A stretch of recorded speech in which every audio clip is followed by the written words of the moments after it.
And we are live. How's everybody doing tonight? My name is Anthony Brian Logan, and you're watching and/or listening to ABL Live.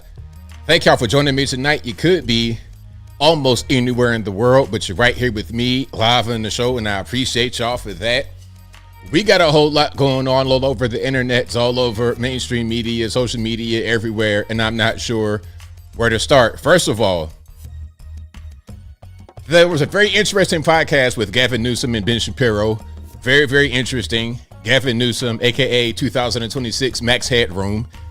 How did this character, Max Headroom, from what the 80s and the 90s look just like Gavin Newsom right now today? We'll talk about that a little bit more a little bit later. Also, Secret Service, you gotta tighten up. Don't fall for these pretty looking, all right looking girls all in your face talking about, hey, can I see your badge with your name and social security number and where you live? And can you send me some pictures of sensitive places with timestamps and metadata, all kind of things that can be taken advantage of from a security standpoint, pardon me. We'll talk about that a little bit more a little bit later. Also, the Somali fraud in Minnesota is just the tip of the iceberg. There is so much more fraud happening all over the US of A. It'll make your head spin. We'll talk about that a little bit more a little bit later. Also, there are quite a few things we got to discuss, quite a few things happening with this protest still in Minneapolis after Renee Nicole Good hit a cop with a car and got shot as a result. We'll talk about that a little bit more a little bit later. And we'll talk about all the above things and more on tonight's episode of ABL Live. And thank y'all again for being here. You guys are the best audience anywhere on these interwebs. If you like what you're hearing so far, please give the video a thumbs up, like the video, share the video, do all that good stuff. That'll help me out tremendously. And I got a great comment already. It's brightening my day already. John says, ABL, I watch you in history class. Hey, you gotta love it. Shout out to your teacher for getting you the right stuff, okay? You got a good teacher who cares about you, your future, and of the entire class. So shout out to your teacher, whoever they may be.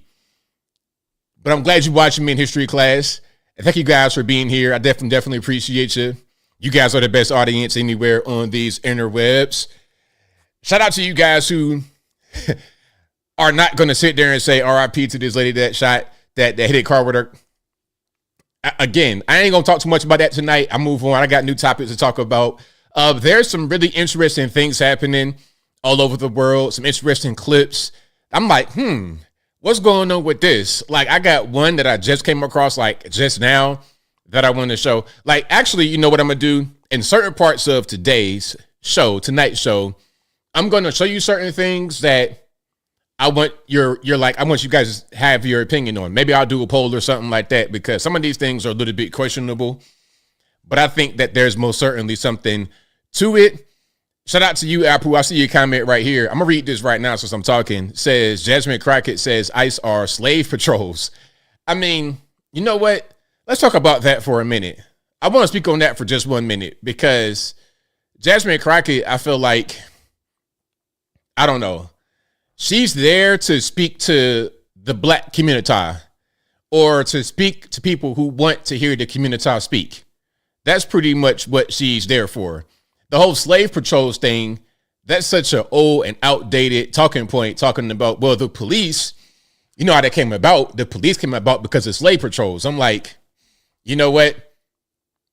At the end of the day, it doesn't even really matter how they came about. At the end of the day, if you're not out there committing crime, then there's nothing to worry about. If you're not here illegally, there's nothing to worry about. We shouldn't, as a nation, be defending the wrongdoers. Okay? We should not, as a nation, be defending the wrongdoers. So why would anyone want to villainize ICE or the police? Because my thing is this, okay, if there is an issue with ICE or the police, why is there an issue? What's the issue?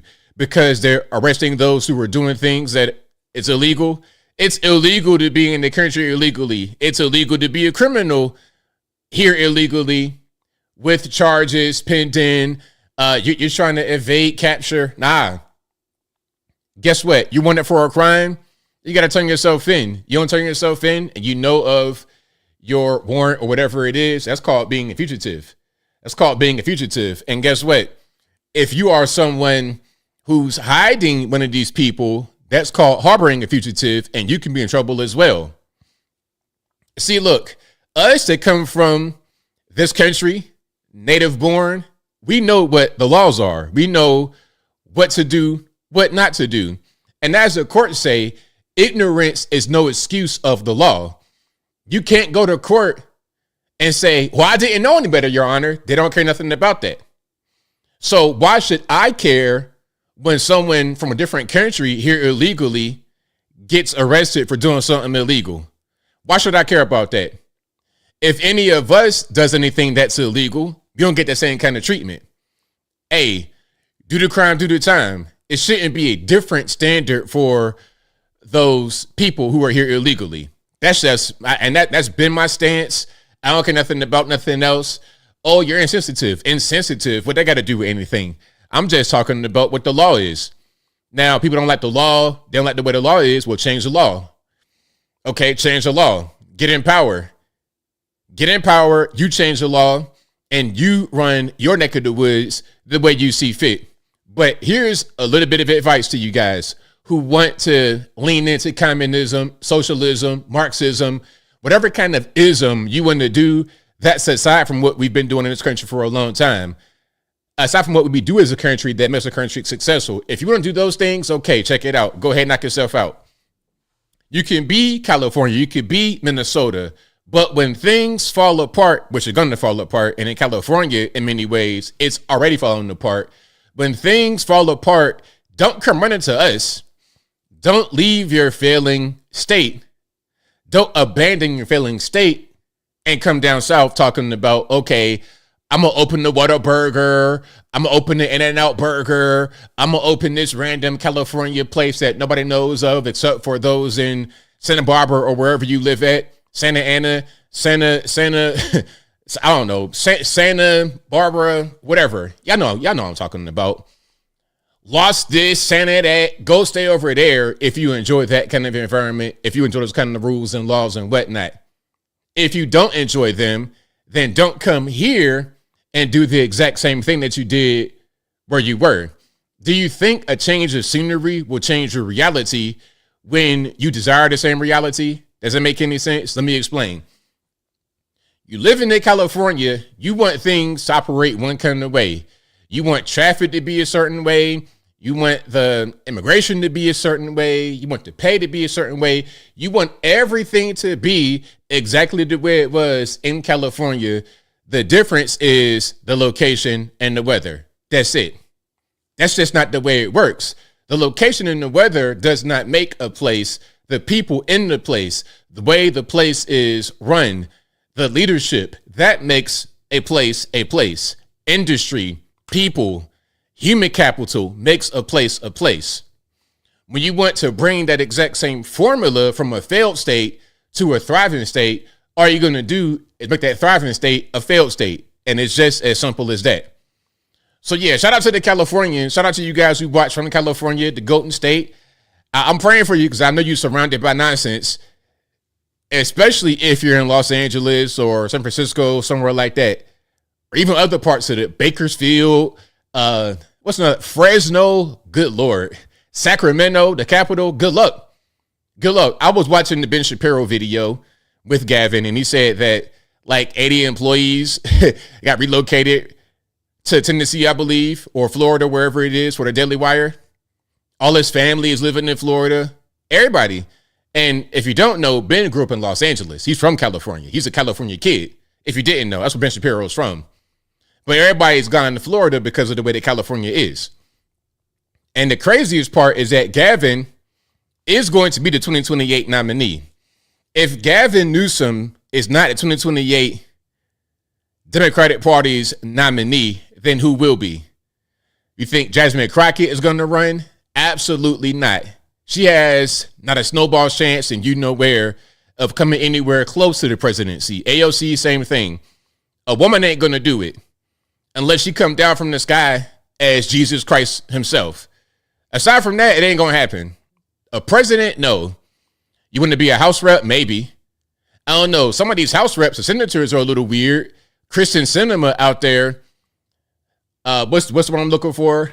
Kristen Sinema out there fraternizing. Is that the word? Fraternizing with her bodyguard who was married at the time and is now being sued by the bodyguard's ex-wife for $25,000, talking about she broke up her marital home and was sending them pictures and seduced him, all kind of stuff. You got that kind of stuff happening with these senators. Nancy Mace, another one to crash out. Nancy Mace on the House floor, putting up pictures, trying to fight her own personal battles in her personal life, using the stage of Congress to do it. People are looking at this, they're observing this, they're judging this, and that's going to apply not only to the 2026 midterms, but also for the 2028 general election. They see a woman on the ticket, Jasmine Crockett, AOC, this goofball that can't string two words together. I would never vote for her for anything beyond where she's at. I would never. And the only reason why a lot of them are able to succeed, and it's not just a woman thing, a lot of your bad politicians, a Jacob Fry, who is Emmanuel Macron.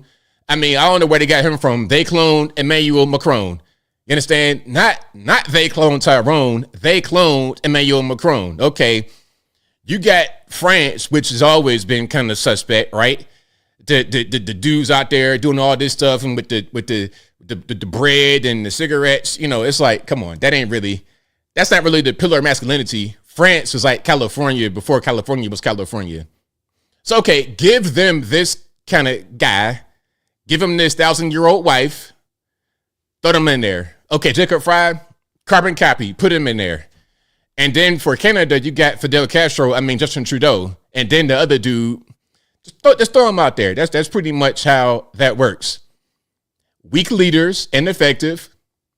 And I think everybody knows the strong places in this world: USA, China, Russia, in that order. USA, Western Hemisphere.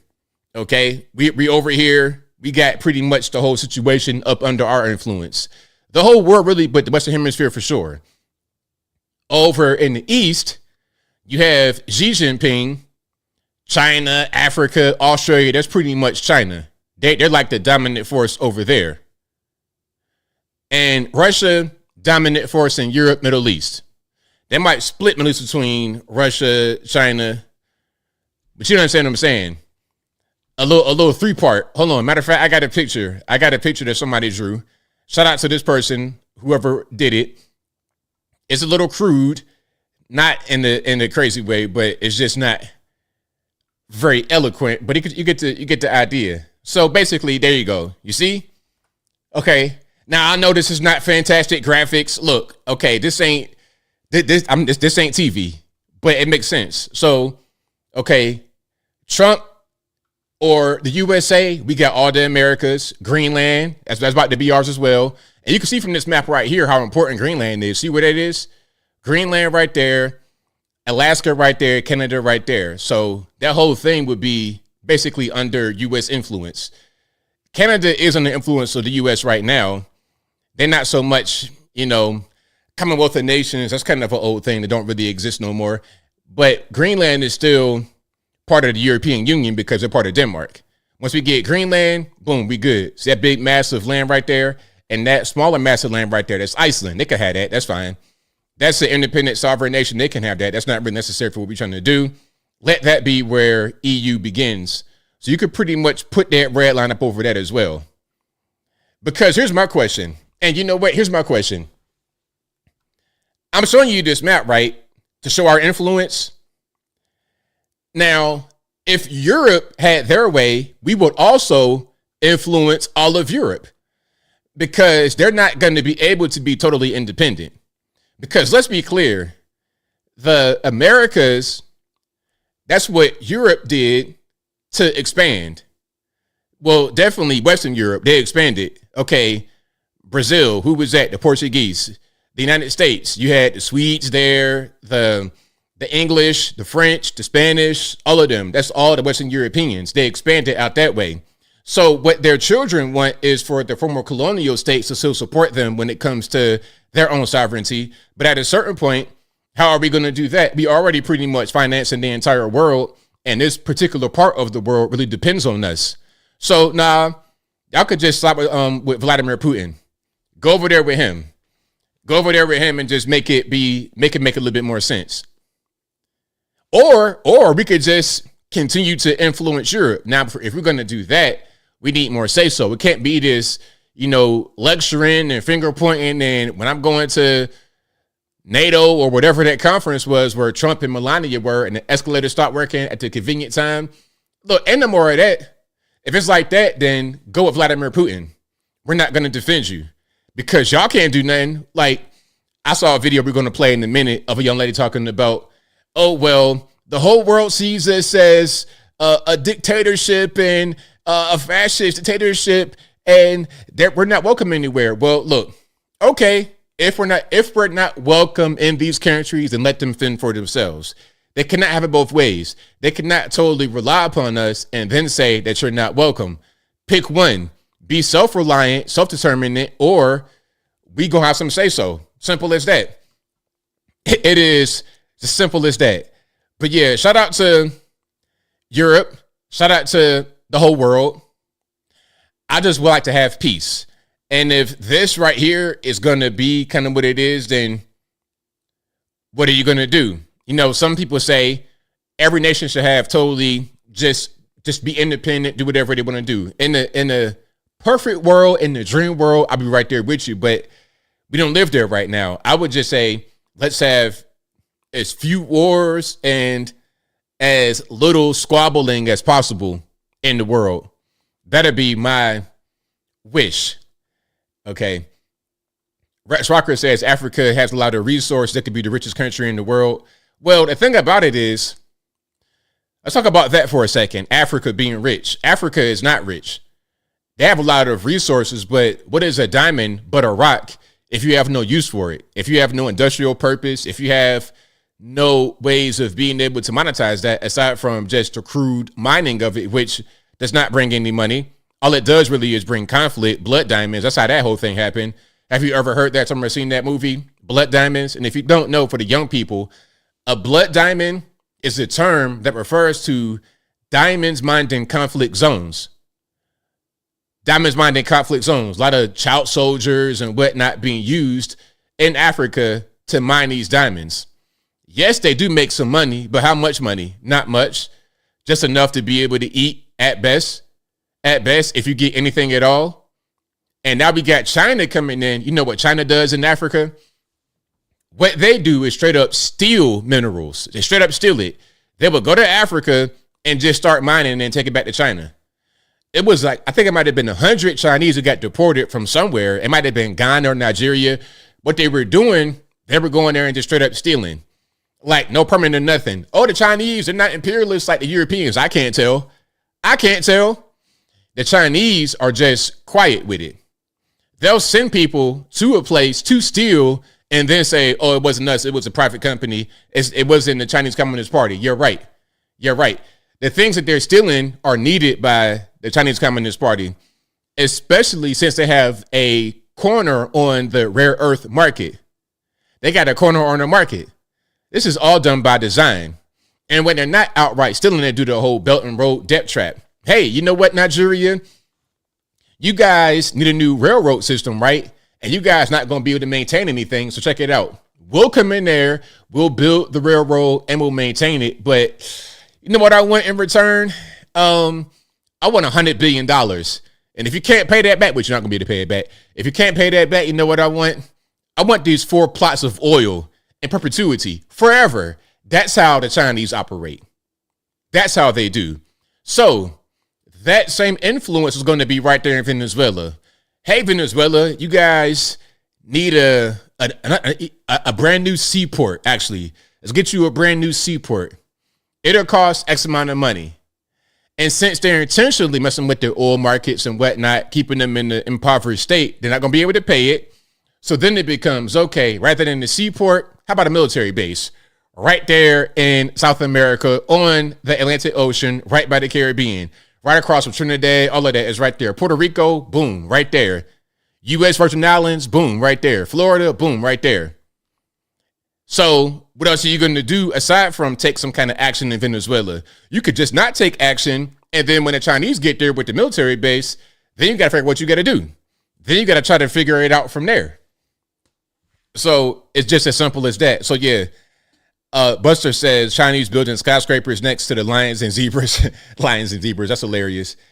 I mean, they are doing whatever they can to just take resources for as little as possible. Same thing they do with their factories. People in there basically slaves over, doing one mundane task.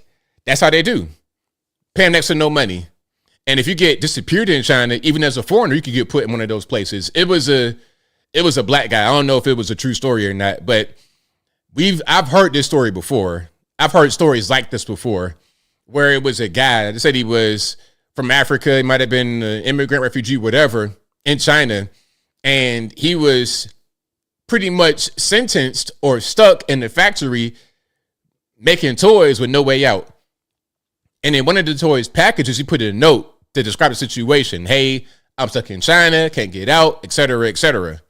There's a lot of that going on. But because they keep their information really hush-hush, heavy on censorship and all that kind of stuff, you don't even know about it. Now, some people said that it'd be a good idea for the U.S. to censor social media people like myself, like China does. Oh, it's too many guys on a microphone. They don't know what they're talking about, all this, that, and the third. Okay. If you want censorship like the way China does it, then all that you're going to really hear is the government's point of view. Nothing from you, the citizen, all from the government. Whatever they want, that'll be what's out there. And that goes to your TikTok and stuff like this. Any kind of Chinese thing, any Chinese person, Chinese app, Chinese video game, anything like that, they're going to put their propaganda in it. That's just the way it is.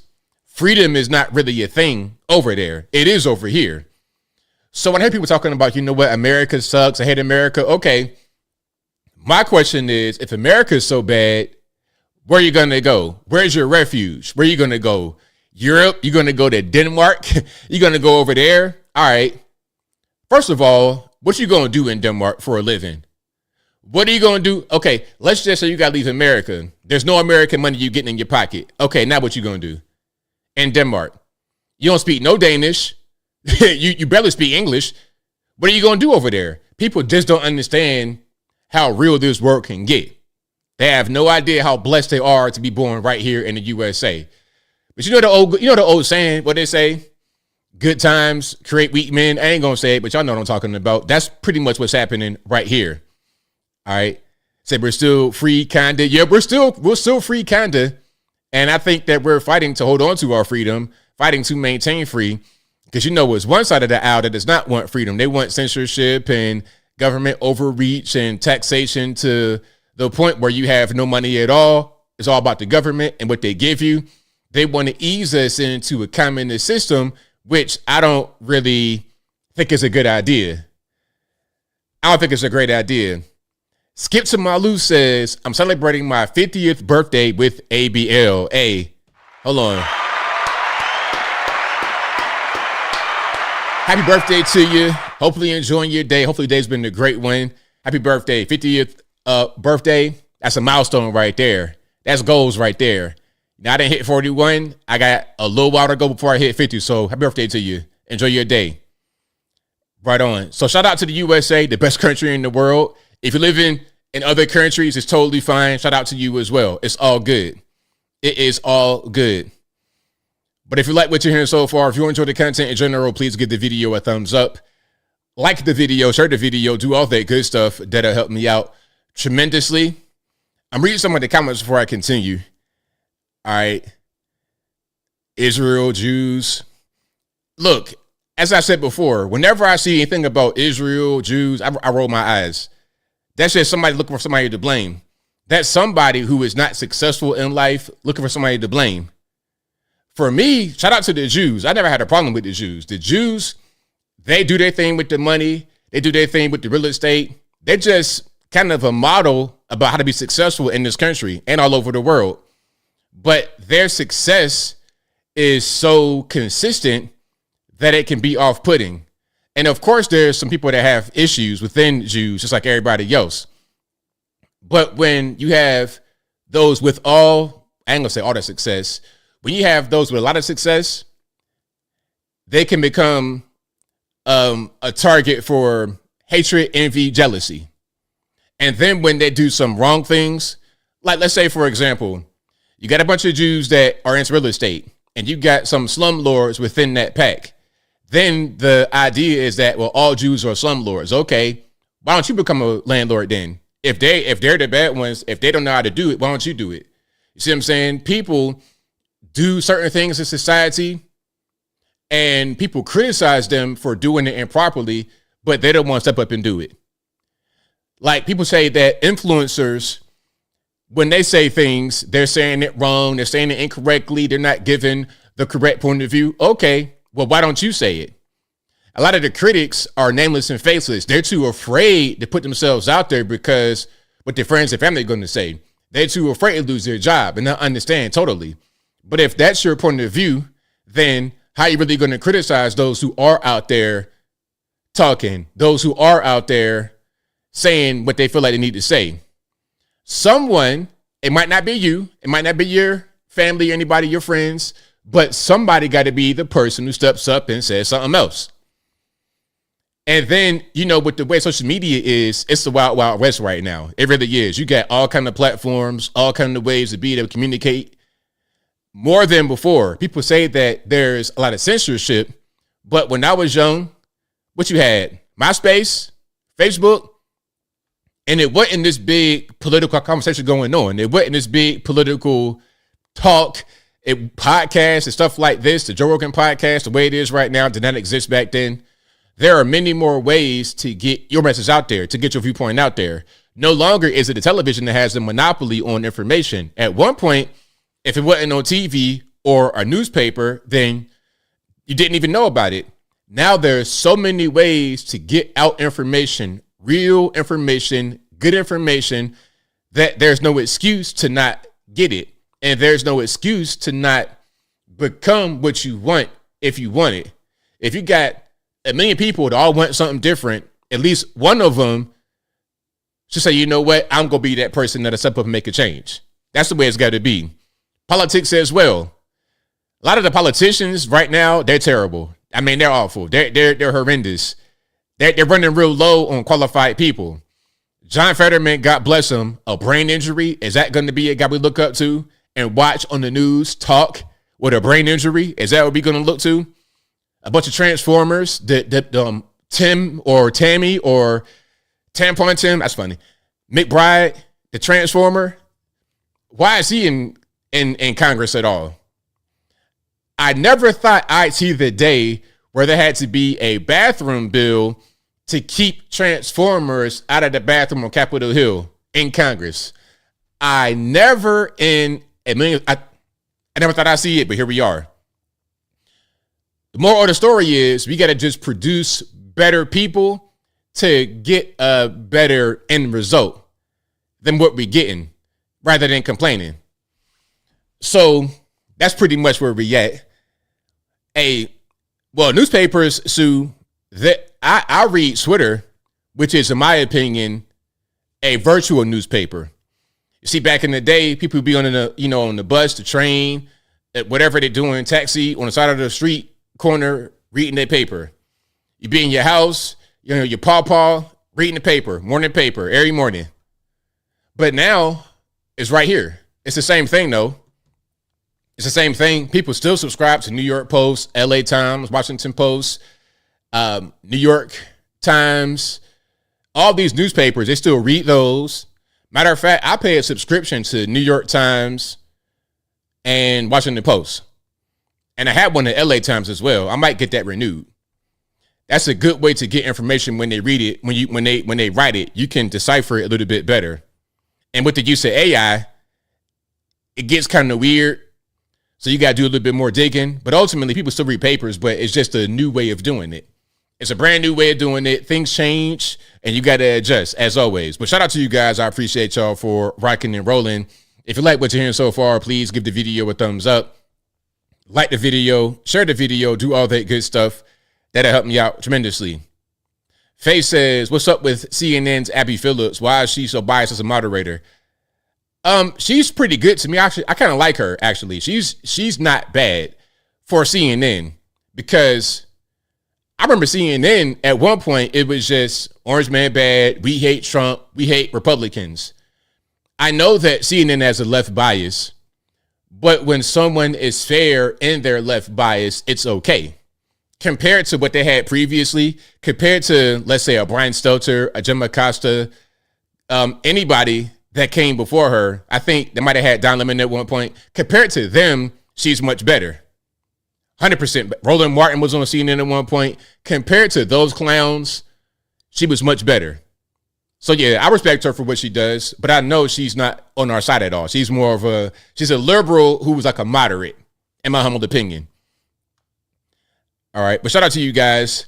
AMG says, I get most of my news from cartoon memes and Edgar the Puppet. Hey, there we go. However you get it, it's all good. Hey, however you get it, you got it. Ain't that right? But you guys are the best audience. But before we go any further, get to some videos, I want to shout out PatriotPost.us, your best source of news and information anywhere on these interwebs. Their link will always be in the description, or go to PatriotPost.us in your browser. Tell them that ABL sent you.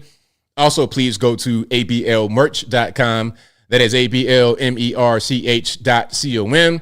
We got the hats, t-shirts, stickers, hoodies, mugs, and more right there on the website, ABLmerch.com. Also, please go to my regular website, AnthonyBLogan.com. That is ANTHONY, the letter B, LOGAN.com.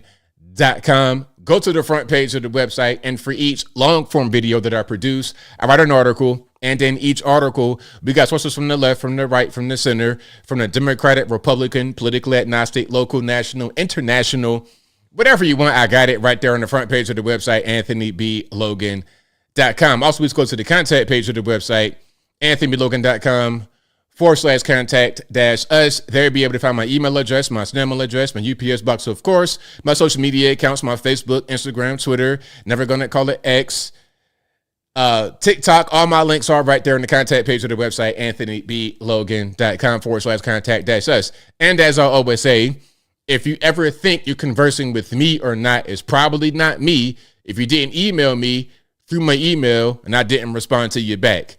And my email, of course, is contact@AnthonyBLogan.com. The email will always be on the contact page of the website for your convenience. Now, y'all know how it is. Sometimes you're going to get a notification. I got an email on my phone. I wonder who it is. I got a DM. You think it's me. It might even be a comment on the comment section that's not me. You think it's me. It's not me. They're asking for gift cards. They're asking for money. They're asking for this and that. They're asking for your phone number, giving you a 1,000-digit WhatsApp number. That's a red flag right there. Anybody say WhatsApp?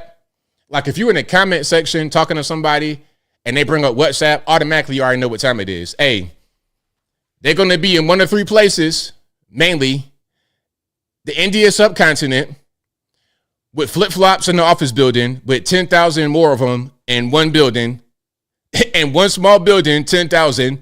In a cubicle, it'd be like 15 of them right there. They're getting on the train. All 10,000 would be on one train car. On the front, the back, the side, the side. That's pretty much how they operate. All of that head nodding, it'd be them. Or a guy over in Eastern Europe, struggling, trying to make it. It'd be that guy, Ivan Drago, Boris and Natasha. Or it'd be a guy, West Africa, Nigeria. Shout out to my Nigerians watching. I know a lot of you guys watch. I see my statistics on all my platforms. Shout out to my Nigerian cousins over there. I appreciate y'all for rocking and rolling. But y'all know them Yahoo boys. Y'all know how they be. Okay? You guys, regular in Lagos, Abuja, wherever you at, chilling. The Yahoo boys are a problem, and they're going to scam you off all your monies. And they're going to sound like this on the phone. If you catch them, tell them I said to stop. Stop the nonsense. But yeah, shout out to Nigerians. Shout out to everybody watching. I appreciate y'all for rocking and rolling. Now, what I want to do, I'm going to show you something interesting. Speaking about emails and whatnot, I got a great email from one of you guys. I'm going to show it. Of course, I blurred out all the information from them, but I'm going to show you this email. And then I'm going to lead into a video which kind of ties into this, and it'll make sense when I show you. Okay, look.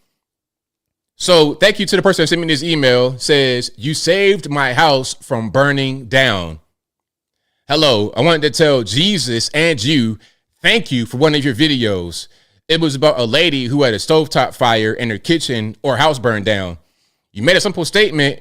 All she had to do was just cover the fire with a pan lid to put out the fire. No oxygen. Well, today inside my frying pan, a huge fire developed. I panicked. Then Jesus quickly reminded me of your comment. I got a lid and put out the fire immediately. Thank you so much. God bless. Now, hey, thank you for this email. It really warmed my heart. But first of all, I'm going to just show y'all that I read your emails. I do, even if I don't respond. And I like that you actually pay attention to what I'm saying, because I'm in every video, I'm trying to educate. I'm trying to educate you guys. And I think that God most certainly reminded you, and God most certainly puts you in the position to be able to see what I said. So then when that happened, you would think back to what I said and get reminded, like, hey, remember what ABL said? All right, boom. And then you're done.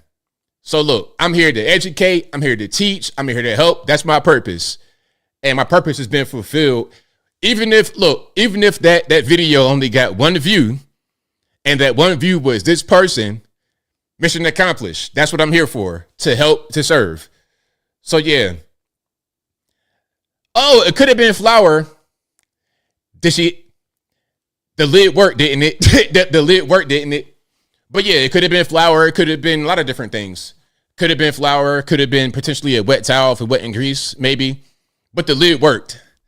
So shout out to her or him. I don't know what the gender was, honestly. But shout out to them for their email. Now, what I want to show you is, hold on. Did I get email about? Hold on.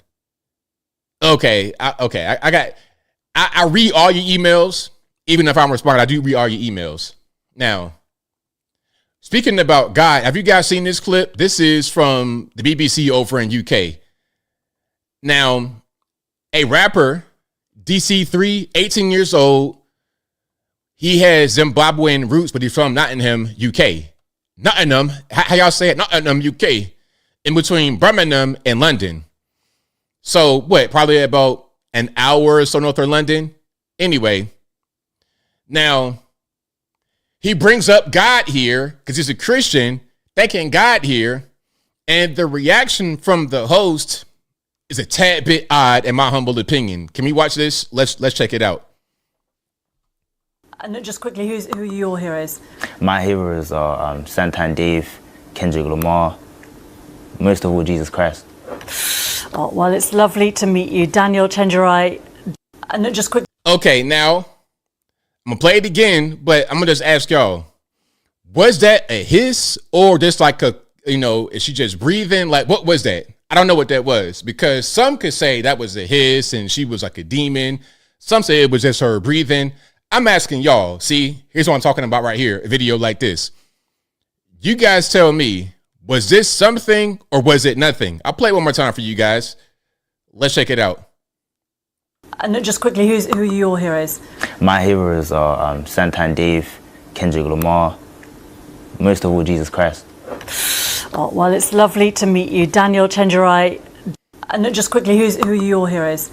My heroes are Santan Dave, Kendrick Lamar, most of all, Jesus Christ. Oh, well, it's lovely to meet. Now, I don't know what that was, but my question is, why would you do that? What was the reason to make that noise? What was the reason to make that, to do that? What was that all about? So was that a snake? It was a hiss. Wouldn't call her a demon. It's nutty leftist. Okay. Let me see. Yeah. So I don't know what that was, but I think it might have been something. And the host, and again, we're in, this is in UK. The host, from what I can tell, I'm thinking some kind of Indian, maybe Pakistani, and they Muslim. I don't know. I'm just saying. Maybe the person is not Indian, maybe they're not Pakistani, maybe they're not Muslim, but that's what it looks like. I can't really tell. All right. Now, here's the person that says the USA is in the full-blown dictatorship. It's really interesting. Let's check it out. Okay, and before we begin, y'all already see what I see. Y'all already see what I see. I'm not going to say nothing about the septum ring or the multiple piercings in their face or the tattoo. I'm not going to say nothing about that. I'm just going to say that I acknowledge it. But let's keep on going.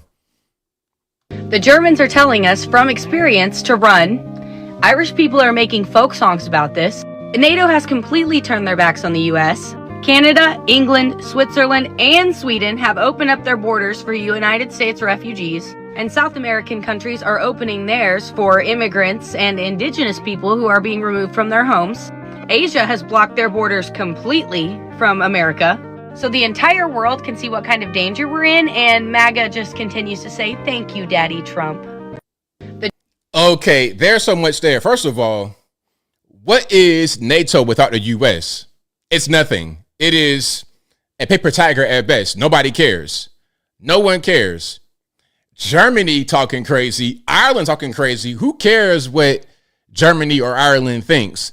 Shout out to the Germans watching and the Irish watching. Y'all know I'm 5% Irish anyway. Shout out to my Irish cousins. Shout out to my Nordic cousins. I got that DNA too. But at the end of the day, when you're talking about the USA, who really cares about the opinion of a random European country? It doesn't even really matter. Ultimately, we're the best. Everybody knows it. That's why the entire world wants to come here. They want our money. They want what we have. So it doesn't even really matter.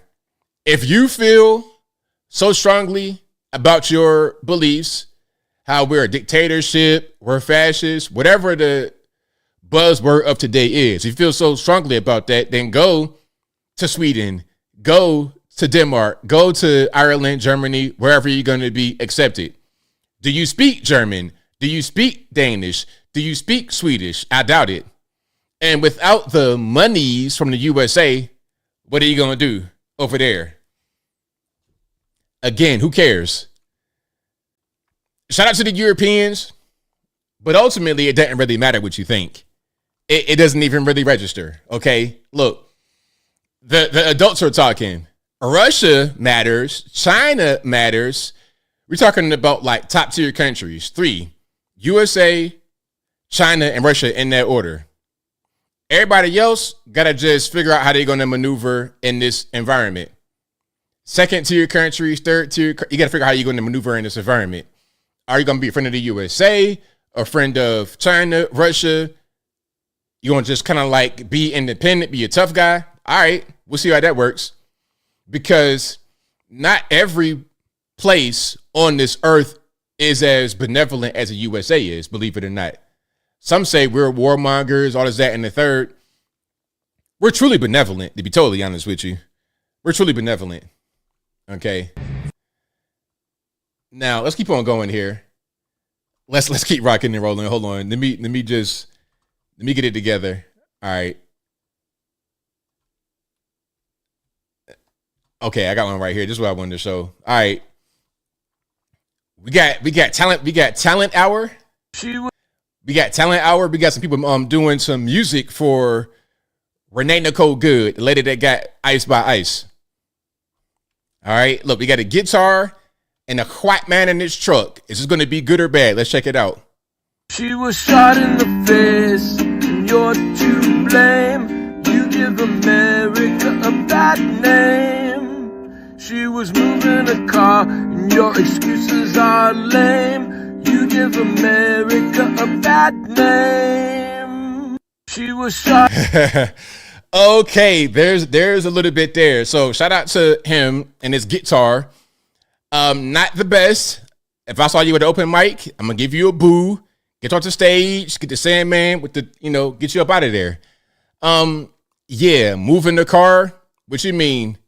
Aiming her car at a cop and trying to run him over with it. She did hit him. And he opened fire, which prevented him from really getting up under the vehicle and possibly dying. He did the exact right thing you should do. Your song, although I believe heartfelt, does not change reality. So yeah, shout out to you and your guitar, bro. That really didn't do what you thought it did. Are we getting? Is he? How was the performance? Are we booing him? Tomatoes in the chat. Like, what are we doing with his performance? Now, you know what? Okay, here's what I want to say before I continue. Now, maybe if there was, pardon me, maybe if there was more instruments, maybe if there were more instruments in the back, it could have been a better performance, okay? This person could have been the backup instrumentist, backup vocalist, potentially. Check it out. All right, you already see what's going on right here. The eyes closed and everything, all right? I don't want to get no voodoo on me, but let's keep on going. Renee, Renee, Renee, you were driving away. Renee, Renee, Renee, you were protecting, fleeing, caring, being, doing no harm.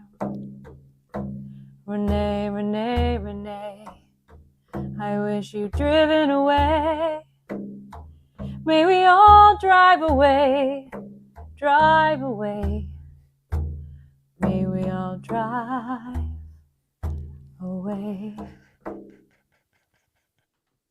Hey, the dramatic stopping, drive away, and then the hold on one more time.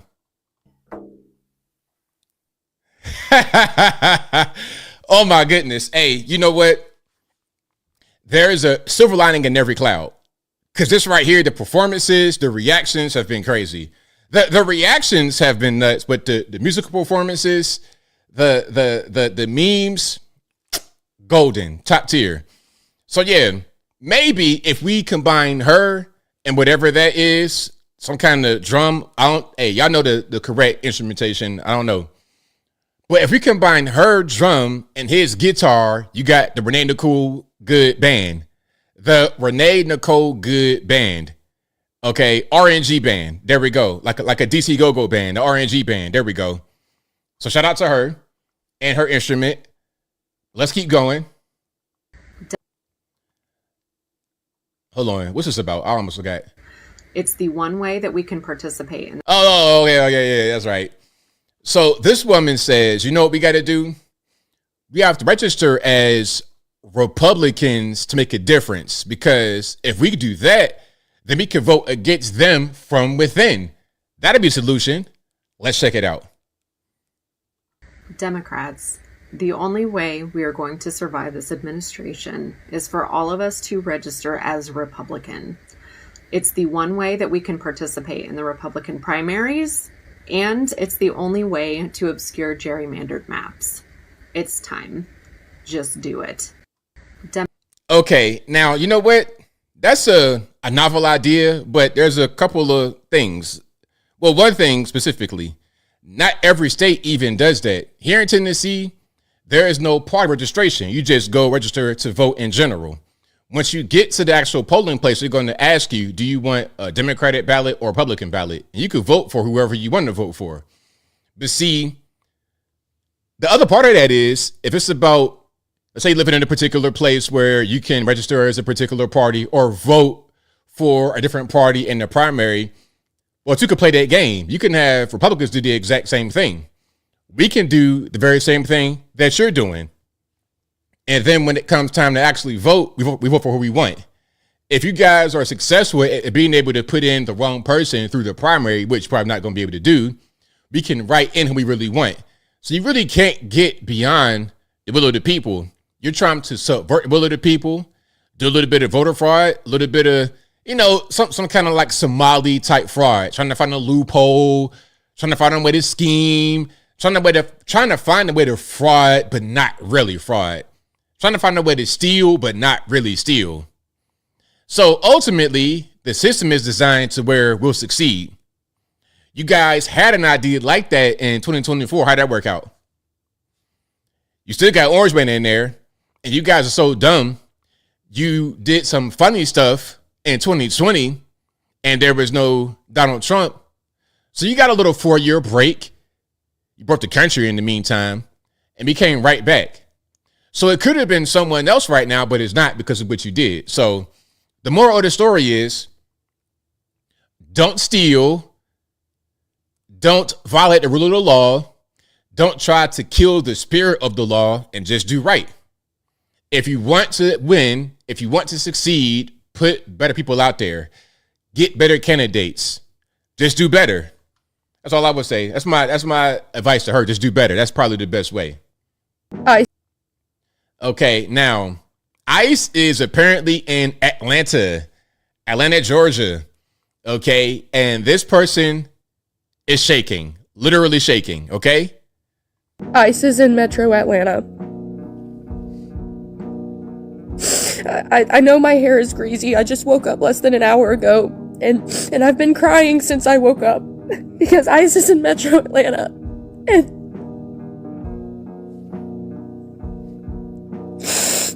I'm so worried about so many different people right now.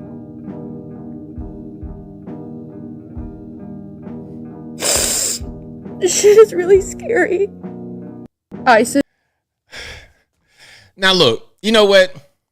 Some may see this and say, "Oh, poor girl. She's empathetic and she's feeling everybody's pain and she's crying. Poor girl." What I see is somebody that had to set their phone up. Hey, you crying and turn your phone on. Hold on. Look, okay. First, unlock your phone. You're crying. Hey, hold on. Let me just get this, and then all right, and then okay. Let me get the phone. Let me get the lighting. It's like I'm not really buying it. You gotta do a bunch of stuff to record yourself, and you had to edit the video. Is it that bad? If you really were crying and really in a bad situation mentally, you wouldn't be doing nothing like that. So yeah, first of all, you can be all right. Second of all, ICE needs to be all over the nation because let's not forget, the federal government has supreme jurisdiction over all states. On most things, the things they're tasked with, meaning immigration, the border, that's a federal government responsibility. So if you have illegal aliens in your country, if you have illegal aliens in your neck of the woods in Atlanta, Georgia, and the metro area, that is the federal government's job to come alleviate that. So they're doing their job. We voted for them in 2024. So it's okay. Again, if you guys want to change what's happening with ICE, you got to go out there and vote for somebody that's going to just let everything happen. You had Joe Biden. He let everything go, but wow, it was not a really good result. But let him go in there and do that rather than Trump. Again, you got to go out there and vote for what you want. And yes, please get in the shower. My hair is greasy. I just woke up. Okay, so you just in filth crying on TikTok. Let's go ahead and get in the shower, wash your hind parts, and get out of the house. All right. So can we just be really honest with ourselves right now that if the two sides were switched? Oh, okay. Before I continue, I just want to see what this was. Now, this is hilarious. So she says, hey, if the two sides were switched, meaning the Renee Nicole Good situation happened to conservatives, we'd be out in the streets, guns blazing. Now, I don't know how she really got to that particular conclusion, but let's hear her explanation, shall we? So can we just be really honest with ourselves right now that if the two sides were switched here, the right would be bringing guns out and killing people. Okay? They did what they did on January 6th, literally based on a rumor that the election was stolen, okay? There wasn't even any hard evidence. And they did all that. You think that they would stand for masked men breaking down their doors for what, let's say it's an equivalent reason. Let's say to take you away to a transgender camp. these guys would be killing people. What are we doing? When are we going to do that? So can we? Okay, there's so much there. First of all, how is taking somebody to a transgender camp the equivalent of hitting somebody with a car? How is that the equivalent? You did an action against someone, and then there was an action in return. It's just as simple as that. How is that the same thing as you just in your house, eating potato chips, all of a sudden, open the door, police, you're going to a trans camp? That ain't the same thing. And then you want to bring up J6. Okay, we did, you said we did all that. Did all what? Did all what? Let's just say it was all conservatives in there, although it wasn't, obviously. We know it was feds and leftists and anarchists and Antifa. We know that, but let's just say it was all conservatives. What did we do? Get shot and die? One of us? Ashley Babbitt? What did we really do? Somebody doo-doo in the hallway? Okay, what actually happened, really? It was nothing, Burger, compared to what you guys do on the left all the time. The Minneapolis thing, we don't do as conservatives.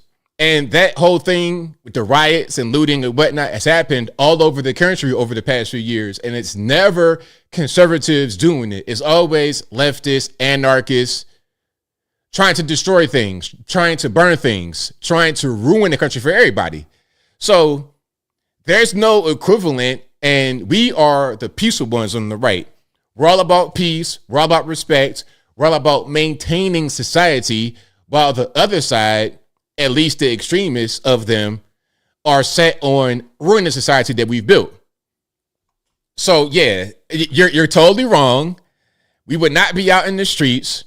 If it was a true equivalent, like one of a conservative person hit a cop with a car and got shot, okay, what you think gonna happen? You hit a car with a cop and you got shot. Oh well, I don't care if you black, white, green, blue, conservative, liberal. You don't never vote. It don't matter. We judge you based on what you do. However you want to label yourself, however you want to live, however you want to present yourself, it doesn't matter. What you do is most important. So shout out to Freeman for gifting 5 ABL memberships. I appreciate you for that, Freeman. Shout out to you, boss. Thank you. Okay, this is a good one. Now, I had seen this before, this Caroline Leavitt interaction with a reporter, but I did not see the entire thing. This is really good because this goes into why a lot of people have the opinion about Renee Nicole Good that they have because of the media. This is a general thing about them and what they do, their biased perspectives. Okay, let's go ahead and check this out. 32 people died in ICE custody last year. 170 US citizens were detained by ICE, and Renee Good was shot in the head and killed by an ICE agent. How does that equate to them doing everything correctly? Why was Renee Good unfortunately and tragically killed? Are you asking me my opinion? Because an ICE agent acted recklessly and killed her unjustifiably. Oh, okay. So you're a biased reporter with a left-wing opinion. What do you want me to do? Yeah, because you're a left-wing hack. You're not a reporter. You're posing in this room as a journalist. And it's so clear by the premise of your question. And you and the people in the media who have such biases but fake like you're a journalist, you shouldn't even be sitting in that seat. But you're pretending like you're a journalist, but you're a left-wing activist. And the question that you just raised and your answer proves your bias. You should be reporting on the facts. You should be reporting on the cases. Do you have the numbers of how many American citizens were killed at the hands of illegal aliens who ICE is trying to remove from this country? I bet you don't. I bet you didn't even read up on those stories. There you go. Right on. The illegal alien crime numbers are out of control. And we'll get to that a little bit later. I got some statistics, just Minnesota alone. I got some numbers that I just kind of like put it all in perspective. But she was correct to admonish him, this reporter, quote unquote reporter, because it's totally biased. If you're going to be a reporter, you need to be as neutral as possible. Get down to the facts, get down to the information. How are you going to sit there and say, oh, you overreacted? The dumbest humans in this world have commented on this. Oh, he just got hit by a car and no reason to shoot her. Stupidity times infinity. Stupidity times infinity. Okay, now, here's the part of me, Renee Nicole Good's father. This is Renee Nicole Good's former father-in-law, meaning she was married to a man, I believe, and this is her ex's father. Okay. Now, I showed him before, but I think I might have just, it wasn't in the same setting. Let's check this out. Could you just give us a little bit of background on your connection to Renee Good? Well, I met Renee several years ago. She had married my son, and just a real good person. I mean, outgoing. I mean, I was really impressed the way she was gentle, her patience, and, I think she's a great person. But the biggest thing is thinking about Renee, dying in that state of mind. Biblically, she wasn't ready to meet the Lord. That hurts me more than anything, because I do. I love her, and she's a great person. She stayed at my house, and, as a family. I think about everything, even the agent, that shot her. I mean, I seen the video. The car did hit him. I mean, it's. One more time. In case we did not all hear the same thing, I'm going to just play that last little bit one more time, okay? And she stayed at my house, and, as a family. I think about everything, even the agent, that shot her. I mean, I seen the video. The car did hit him. I mean, it's there's just so many things we could say. Could he not shot her? I mean, it's just, when things are happening to you like that, at spur of the moment, sometimes you react, but it's just, it's just sad. Exactly. So again, that's her former father-in-law saying that the car did hit him, and it's like, well, look, you got to react when you get hit by a car. Common sense. You know what? Common sense is becoming less common. It's not really a thing that exists a lot anymore. And can I say something without being offensive? I know it's kind of hard, but I feel like the more actual men get marginalized, the less reality actually matters to people, because men are grounded in reality, or at least we should be grounded in facts. We don't do with the feelings. That's what women are good at. We're not good at that. The women are. But when the men have no more facts, when the men have no more grounding, there's an imbalance, because the dominant becomes the feelings, and that can't be how we survive as a society. As a human race, we cannot survive that way. So shout out to the former father-in-law for still being a man and just calling it how he sees it. Now, speaking about a lack of men in society, have you guys seen this Star Trek? I don't know if this is a trailer, a teaser, a clip. I don't know what this is, but this is Star Trek in 2026. Now, I'm not a TV guy. I did watch some Star Trek back in the day, but I was not a Trekkie. All I know is LeVar Burton from Reading Rainbow, and then he was on Star Trek. That's all I really know. I watched some of both of those when I was a kid. But this is Star Trek right now, 2026. You guys will check it out? All right, let's watch. Name of this cadet. Being a cadet in Starfleet Academy means being open to the people around you. And that connection is where time and space really live. I don't need connection. Yeah. You're a genius who owns all the suffering. Okay, I'm gonna pause right here. Now, is that the boss? Is that the person in charge in this jacket right here? Like, what is this exactly? Or am I at an HR training? I only know two things, kid. Number one, old age and treachery always triumph over youth and a smart mouth. Oscar Wilde. Love that dude. Fun fact, when he died, they had to put glass over his tombstone because people kept trying to make out with it. Number two, a smart mouth isn't worth a damn. Name. Okay, there we go. So again, this is Star Trek. Now, is it just me, or does this look like AI? It looks like live action with AI enhancements, or just straight up AI. And I can't tell the difference. At a certain point, what's going to happen is a lot of these shows, it'd be more like animated to look like it's real, but it's not going to be real. And I think they could do that now with CGI and stuff like this, but I think this would be a cheaper way to do it, in my humble opinion. So yeah, this is Star Trek. Is it a reality show? Nah, straight up scripted TV. But the show that I watched back in the day with LeVar Burton and all of them They had Patrick Stewart as well. Hold on. Let's make sure I'm saying the right thing. Was that Star Trek? Excuse me. Yeah, he was on Star Trek. Yeah. Star Trek Next Generation. Yep. So Patrick Stewart, LeVar Burton, that era, that's my era. This new era, I can't do nothing with it. If you guys enjoy that show, that's fine, but maybe I'm just too old. All right, now, what do I want to show next? Do I want to show this one? Hold on. Give me a second here. Okay, James O'Keefe, Project Veritas. Well, pardon me. Not Project Veritas anymore. James O'Keefe founded Project Veritas. Then there was some drama. This whole big thing. He gets kicked out and he makes OMG, O'Keefe Media Group, doing the same thing he was doing before, which is doing undercover journalist work. Now, what he did here was send a honeypot to a Secret Service guy. This guy was assigned to JD Vance, and he was previously assigned to Kamala Harris and Doug Emhoff, her husband, allegedly. Now, I don't think this guy is a spy. I think he's just kind of retarded and fell for this girl who was just trying to get information. Now, some are going to say that James O'Keefe was wrong for setting them up. Well, I'll say it's better James O'Keefe does this than China or Russia, because you could have a Fang situation like Eric Swalwell had.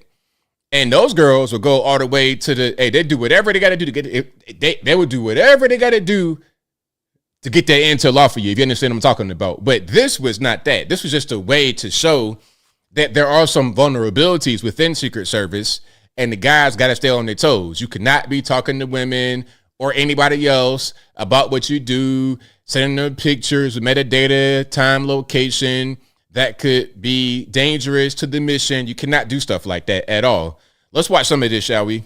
And again, this is James O'Keefe, Project Veritas, formerly now James O'Keefe Media Group, and an undercover journalist with a Secret Service agent assigned to JD Vance. I see your badge again with your photo. You're so cute. Can I see your badge with your photo? Basically, like, okay, what if it was the Chinese government? Let's show verification that it's him. All right, here we go. I got him in my glasses, right? And I'm gonna look straight at it and send it straight to the Chinese Communist Party. That could have happened. And if this is happening right now with her, imagine other guys that could be compromised this way. You see? A current Secret Service agent on Vice President. Him right there. See? Now, some said he was kind of fat. He might just be some kind of, Pacific Islander, Tongan or something like that. Because they look kind of like they chubby, but it's kind of like Daniel Cormier, the MMA legend. He looks like he's kind of chubby, but he's like, he's built like a mini skid steer, a bulldozer, a wrecking ball. He will completely hurt you with minimal effort. That's kind of what he looks like, in my humble opinion, but I could be wrong. JD Vance's security detail. When he's like walking, like, where are you? We'll follow him. We'll have a leash, a minimum head, and gives away vital high-level security information to our undercover journalists. We have different shifts. We have shift.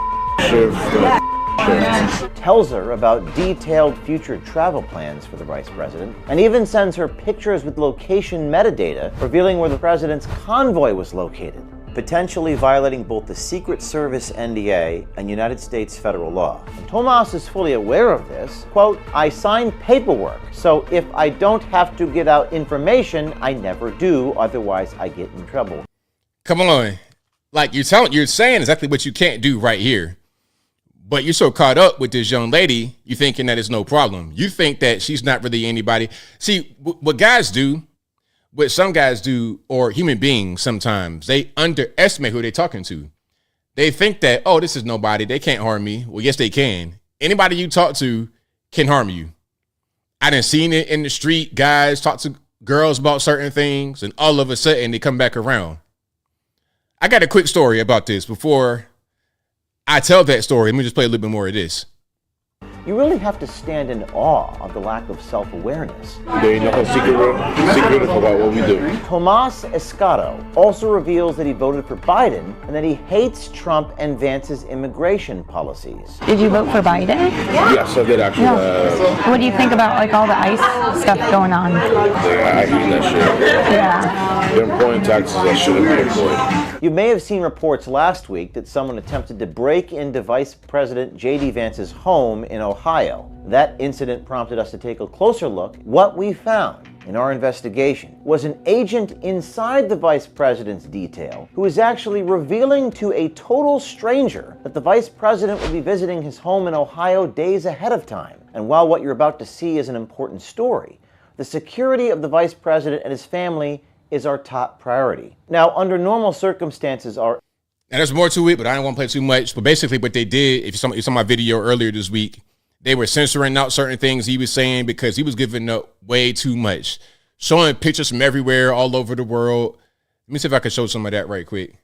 See, look, Abu Dhabi, and they got metadata in the phone. Now, one thing about this, I'm going to play some of this and I'm going to give my opinion about the metadata on the phone.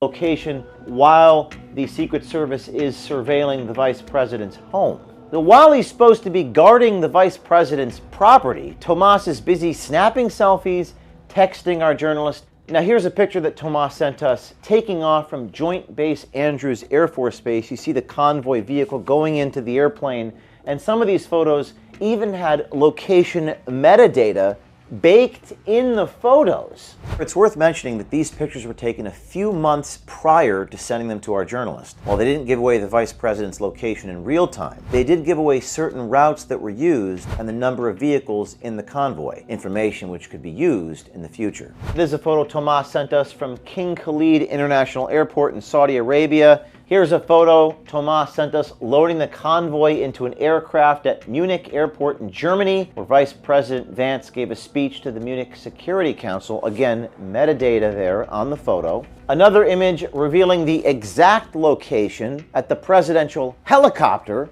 at JFK in New York. And we think perhaps most significant here, revealed the location where President Trump's convoy was driving through Emirates Palace in Abu Dhabi. Now, look, there's more to that, obviously, but I'm going to just stop right there. Now, one thing about metadata on the phone, I don't have any of that on my pictures. I disabled that. So even in my phone right now, no metadata at all. And if I send it to somebody, I'm also, if I have metadata on it, I'm going to turn it off. You could do that in your settings on your iPhone, your Android, or whatever you got, because it's a security problem. And if someone gains access to your phone, they can map you out. Okay, he goes here, he was there at this time, this is what he does, this is where he lives. Okay, cool. He got something in his house, or he might have his bedroom and it has this location. Okay, boom, I got him right there. So that's a dangerous thing to have for a regular person. And if you're Secret Service, you most certainly shouldn't be doing stuff like that. So yeah, shout out to him.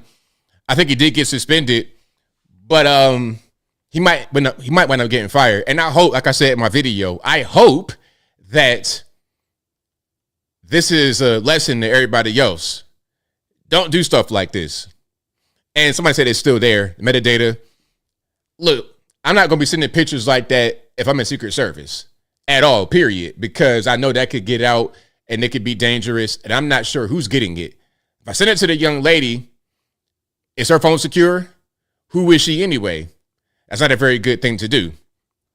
And metadata is, so let's say I send you a picture on my phone to your phone, and you're able to hit the little information button on there, and you can see what time it was taken, where it was taken, like the physical location on the map where it was taken, what kind of phone took it, all those things. That's metadata, and it's included with the picture if you have the setting on. Now, you can turn it off so that wouldn't be there, as far as I know. Taylor says, ABL, I have a security clearance, and we go through yearly training where they mention all this. That guy was just an idiot. You can really get in big trouble for this. Exactly. Like I said in my video, my uncle was in the Navy for 20-something years and retired as an engineer. And when he retired, he would still work as an engineer on different ships all over the country. He would go to Hawaii sometimes. He was still in the field, but just not in the military anymore. Anyway, he could not have a smartphone. He could not have this kind of phone at all on those ships. A dumb phone, like an old school, maybe a brick phone at best. Old school, you got to push the button 15 times to text one sentence, one word 15 times. Okay, I gotta hit number 1 to get the letter C or whatever it was. You got to have that kind of phone on the ship because the smartphone is a big security risk. So if you got to have that to go on the ship to do your engineer work, a Secret Service agent should be held to a similar standard when dealing with, I don't know, the Vice President of the United States of America. Just maybe. Just maybe. All right. Let's keep rocking and rolling here. This is going to be Ice Watch out there, I believe, in Minneapolis. And you're hearing all kind of Minneapolis sounds. First of all, is that a Subaru right there with the luggage? What is that on top? I know what that is. I know y'all know what that is. But this is, again, Ice Watch.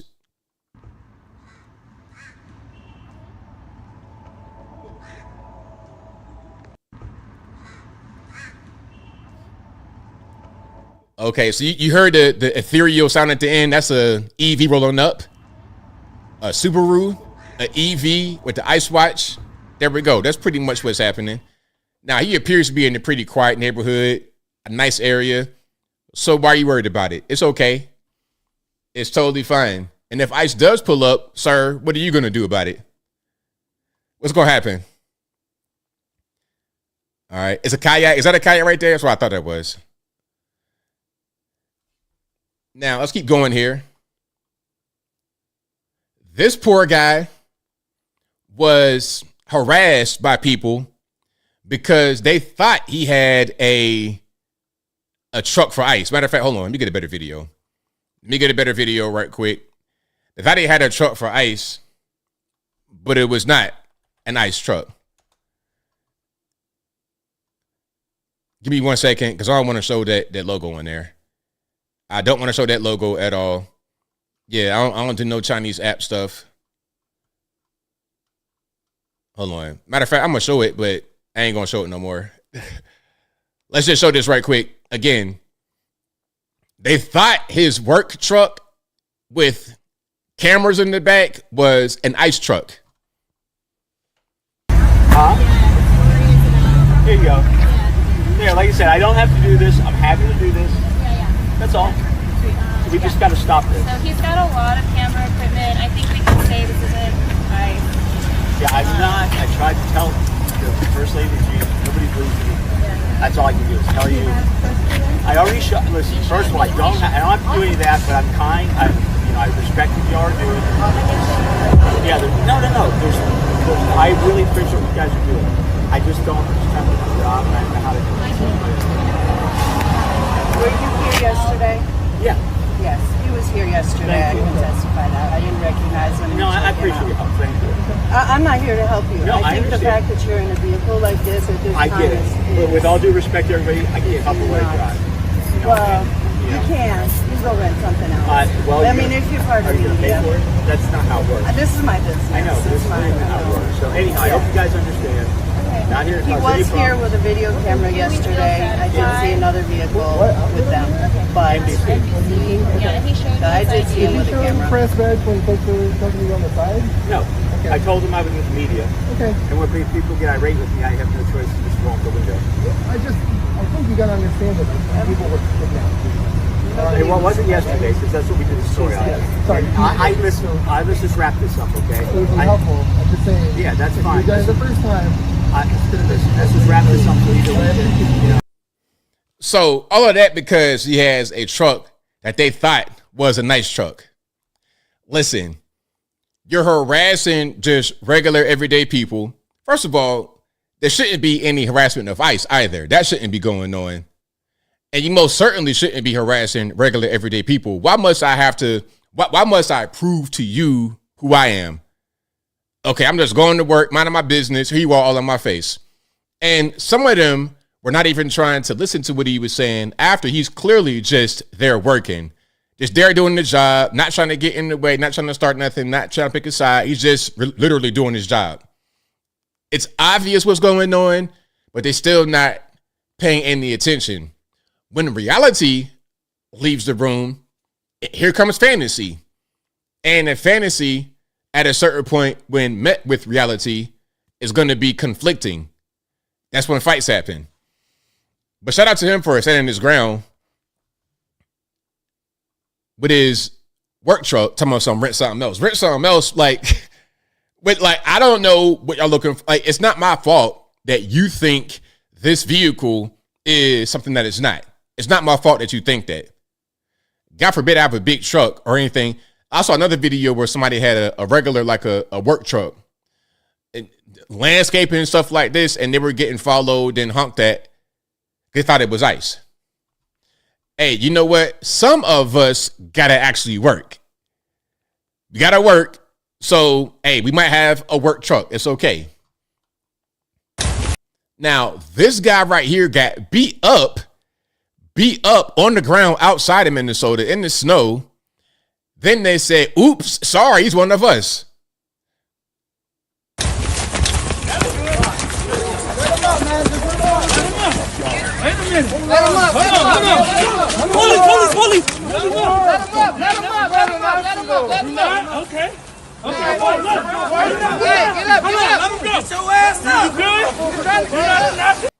Let's pause. They beat the guy up. It's the wrong guy. He's not their enemy. And he is on the ground, stunned, trying to get himself up, trying to help reach for help. And what are they saying? Get up, get your ASS up. How you gonna just yell at me to get up after you beat me up for no reason? How am I the bad guy here? That's all they asked. Watch out. He's one of us. Okay. He's one of us. Okay, good. I'm one of them. You all right, dude? You all right? Come on. He's one of us. How do we know? How do we know? I was with him earlier. Why you get ran out earlier? I don't know. He's one of us. I'm with them. Trust me. Okay. Wonderful people know that. He's with us the whole time. You pepper spray, good. You all right, man? Man, look, ain't no handshaking. Y'all done beat me up. But see, you know what? I don't have any sympathy in my heart for this dude for getting beat up. Because you out there with them being a troublemaker. If you are a troublemaker, trouble shall find you, whether it be from the police, ICE, or your own people. And usually it's from your own people who you out there with. Remember Chaz Chop, where they were the ones committing crimes? They killed 2 teenagers, 2 black teens, by the way.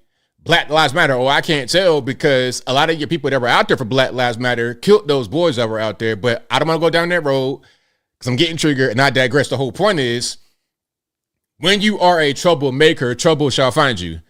So that's what he got. There you go. You got a few free hooks to the head, boots to the head, in the snow, in the cold, from your own people, of course, per usual. Per usual. All right, let's keep rocking and rolling. If you like what you're hearing so far, please give the video a thumbs up. Now, listen. The worst protest to me is the blocking the road. Get out the road. And you know what's funny? They say, the cop shouldn't have put himself in front of the car. First of all, he didn't do that. She aimed the car at him. But these same people will purposely block streets to prevent cars from being able to go forward. Interstates, back streets, side streets, it doesn't really matter. But then they'll say that the cop who got hit by the car by Renee Nicole Good shouldn't have been in front of the car to begin with. Make it make sense. Let's watch.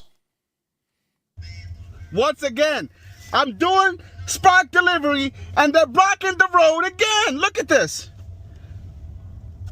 Look at this. I'm trying to make a living. I'm trying to get my car note paid off. And these people are blocking the road. Why? Now I gotta make a detour. Chumbalones, all of them. All right, there we go. So yeah, the blocking the road stuff. It's like, what's the purpose? What's the reason? You couldn't pay me to live in a place like that. Anywhere where you got that kind of mentality going on, I'm good, bro. Let me just get up out of here. Now, here we go again with the blocking in the ice station with the car. Now, someone has to get taken out of the vehicle, and they are not going very quietly. But this ends pretty quickly. Let's check it out. Get out of your car and do it now. Get on the ground. Get on the ground right now, or you're going to get tased. Get on the ground right now, you're going to get tased. You don't get the fuck out of me. Turn around. Turn around, get on the ground, do it now.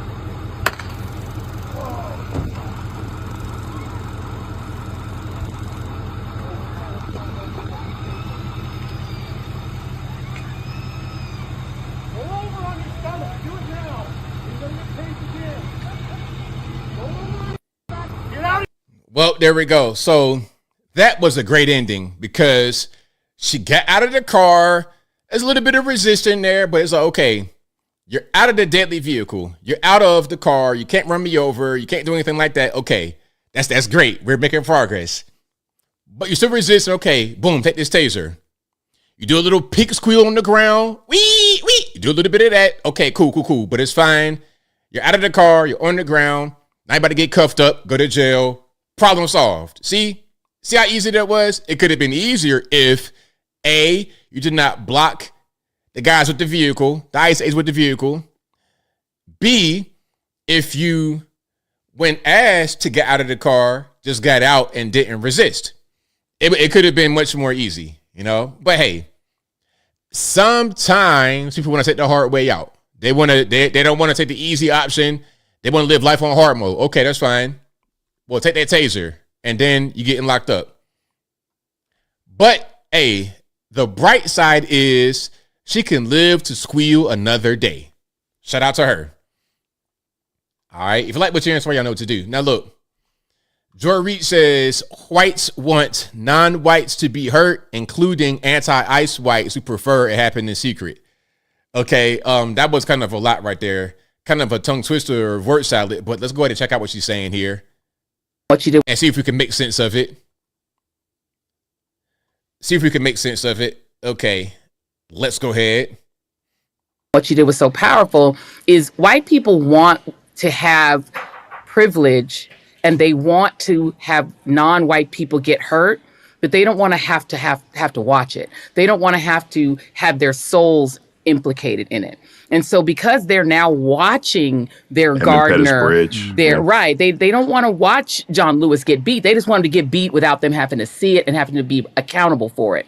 And what you did was so okay, there's actually quite a bit there. First of all, why was the example, it's your gardener you're watching getting arrested? My gardener, do I have a gardener? Like, how many of us have a quote unquote gardener? Maybe you got a lance, maybe you got to cut the grass, maybe at best. But your average, regular, everyday people just out there cutting the grass themselves and just doing whatever on their own. Not everybody has that kind of money to have slaves, servants or whatever you want to call it. That's number one. And number two, there are legal citizens who do that kind of work. Let's be clear. There's legal citizens who do that kind of work. And we don't want to see anybody get hurt. We'd rather you just leave voluntarily. And we got the program. It's like, look, you can self-deport, download the CBP app, self-deport. They will give you money and a plane ticket right back to your destination. You can get a free ride back to the house. But if you refuse to take that, now we got to come get you. Every president has done deportations. Obama did it much more than Donald Trump is doing. Yet there's no big, stain on this record. What they say about Obama? He was the only president with no controversies. Oh, is that right? Maybe it's because some things that he did were not considered to be a bad thing during that time. It was praised during that time. During Obama's time, it was okay to deport illegal aliens. People like Hillary Clinton and everybody else would speak on doing just that. But now all of a sudden it's a bad thing to do, even though it's being done less than what it was under Obama. Make it make sense. Make it make sense. So, listen, all it's about is rule of law. It's not about whites, blacks, whatever. It's about everybody. Because I know whites that want to get the illegals out of here. Blacks want to get illegals out of here. Hispanics, Asians. All of us who want Trump to be there, who voted for this, want similar things. And I think chief among them would be the whole illegal alien issue. It's not about race. When you try to couch things and race all the time, you're missing the whole point. It's not about race. It's not about color. It's about what makes sense for the country. Simple as that. You know, when anybody says anything about race, I kind of tune out. Oh, also, if you didn't notice, this is the Native Land Podcast. Okay, you see, I don't know if you can see it in the corner, but that's Bakari Sellers. Also on this podcast is Andrew Gillum. Remember Andrew Gillum, the guy that got caught by Candace Owens in the hotel room? Well, she didn't catch him in the hotel room, but she exposed it. The police caught him in the hotel room with the boys. Remember Andrew Gillum, the mayor of Tallahassee? He was trying to become the governor of Florida up against Ron DeSantis. Thank God he didn't win. But he was depicted as a married man with kids and the whole 9 yards, right? What wound up happening was he was living a double life, gay male, hanging out with two bodybuilding white dudes in the hotel room doing drugs. Okay. And the police found him in there in the in inebriated stupor. So yeah, shout out to him. I'm glad it didn't really work the way that they thought it was going to work. Now, speaking about Florida, this is going to be Polk County Sheriff Grady Judd talking about the deportations, how the overwhelming majority of those detained who are illegal in Polk County in Florida have criminal records, active criminal charges. And those who did not have those charges were with those who did have charges. Let's check it out. And shout out to Grady Judd, one of the best in the nation. I'm telling you, folks, they're trying to demonize ICE. We work with them hand in glove every day. They are wonderful, dedicated, hardworking law enforcement officers, and they're not getting crap thrown at them in the state of Florida. They're not ginning up people that are not happy in the state of Florida because we're not putting them in that position in the state of Florida. And this same environment could be in every one of those states if the state had cooperated. But instead, you've elected a bunch of people there, governors, primarily, House and Senate members, mayors, city commissioners, county commissioners, that said, hey, we're going to let these criminals that are here illegally committing crime against the people of the state of California or Minnesota or wherever, we're going to allow them to come back out into the community and commit more crime against you rather than turn them over to our federal partners. That's why you're seeing all this scrum all over the nation. All right. I got to play a little bit more because there was the other one about the undocumented people specifically. All right, let's check it out. Well, the illegal aliens, illegal immigrants. The reporter said undocumented, but the reality is that they're here illegally. They're illegal aliens because they're not here legally. Let's watch. Well, I don't call them undocumented immigrants. I call them illegal immigrants because that's what they are. The reason they're not documented is they're not legal, okay? They're illegal immigrants. 74% of the illegal immigrants that we've detained have had criminal charges against them, okay? The other 26% were riding with them. Well, there you go. There you go. So, and we all know that. We all know kind of what's going on here.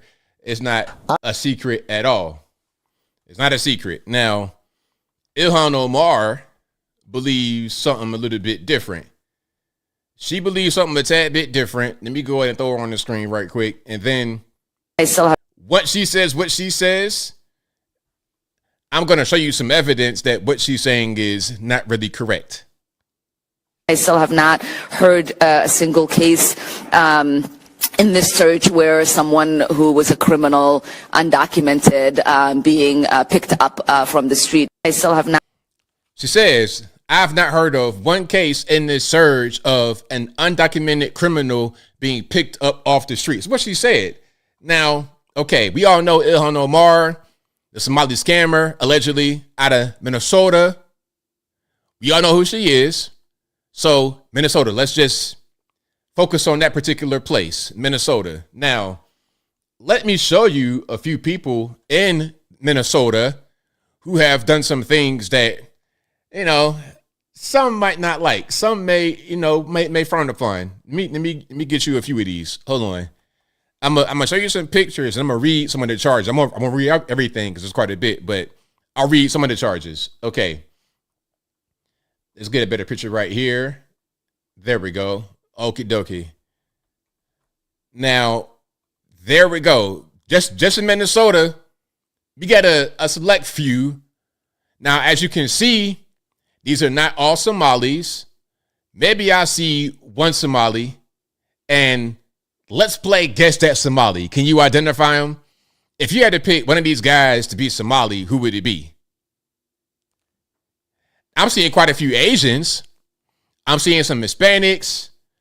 I'm seeing some other Africans, West Africans. I'm seeing quite a bit going on. Okay, now look. We have a lot of X assaults, SEX assault, underage SEX assault, aggravated assault with a weapon, strong arm RAPE, a 12-year-old girl got assaulted, a 13-year-old got assaulted, a child got procured for prostitution. It's all kind of stuff, man. Like really, really bad stuff. 3 counts of homicide, a conviction, and deportation order. Another homicide, all kind of stuff. Now, I'm going to tell you where they're from, and no particular order. So we have, let's go through it. And this could be in order. Somebody from Laos, another Laos. Well, it probably is in order, ain't it? All these Laotians. So I think all of them at the top from Laos. Okay, and then we got a Mexican, a Somali, of course. You know what a Somali is. How you know I'm Somali? Wild guess. One Somali, okay, in this list. You have Mexico, El Salvador, Mexico, Sudan, Laos again, Sierra Leone, Mexico, Somalia, Sudan, Guatemala, Burma. So quite a few people from all over the world who've done quite a few horrendous things. A lot of violent crimes, crimes against minors, all kind of stuff. Now, who would be crazy enough to step in the way of these guys getting arrested and deported? Why would you get in the way? What do you want from these guys? For them to commit more murders, more child assaults? Like, I don't really understand. I don't get it. Am I saying this wrong? Laos? And how you say it? Laos? Laos? So there we go. You see what's happening. That's just Minnesota. And that's just a little selection of some of the worst right there.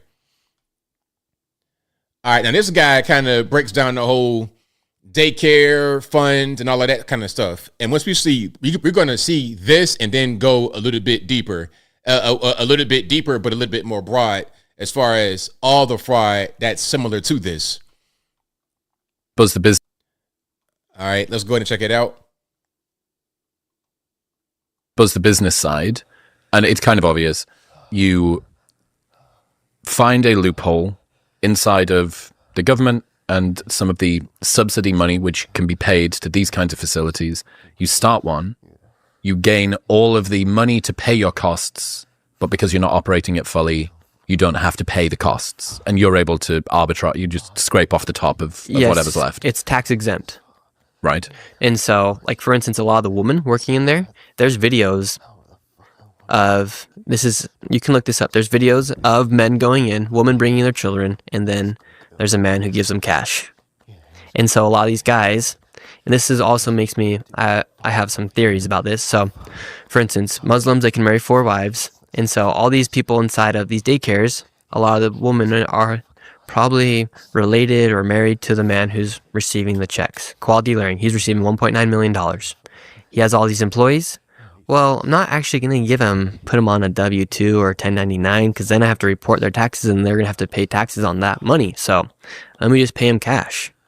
And then what will we do? We'll collect welfare. 81% of the population's on welfare inside of Minnesota. Because Somalians are on welfare. Because they're not haven't registered the employees as employees, they still get to be paid in cash from the front end and receive the benefits from the back end. Yeah, so now I'm thinking about it. If they do put them on, they're probably paying them bare minimum so they can still receive those benefits. So whether it's like $30,000, just the bare minimum to get by to still be able to receive those benefits. So there you go. Showing you giving you the whole play. Now, some are going to try to take that and then do what the Somalis are doing, but that's called fraud. If you have a daycare center and you don't have any children there, but it's still operating and you get money, that's called fraud. So don't do stuff like that. But that's what they do. That's what the Somalis do in Minnesota. They try to find a loophole, try to find a way to, take advantage of the system, and then they do it. And it's not just the Somalis. It's all over the world. All over the country specifically, but all over the world this is happening. But definitely all over the US of A. Okay, so yeah, shout out to, again, that is our guy, Nick Shirley out there. Now, here's a little bit more. $136 million has been tracked from Columbus, Ohio to where else? Minnesota, the capital of the Somalis in the USA.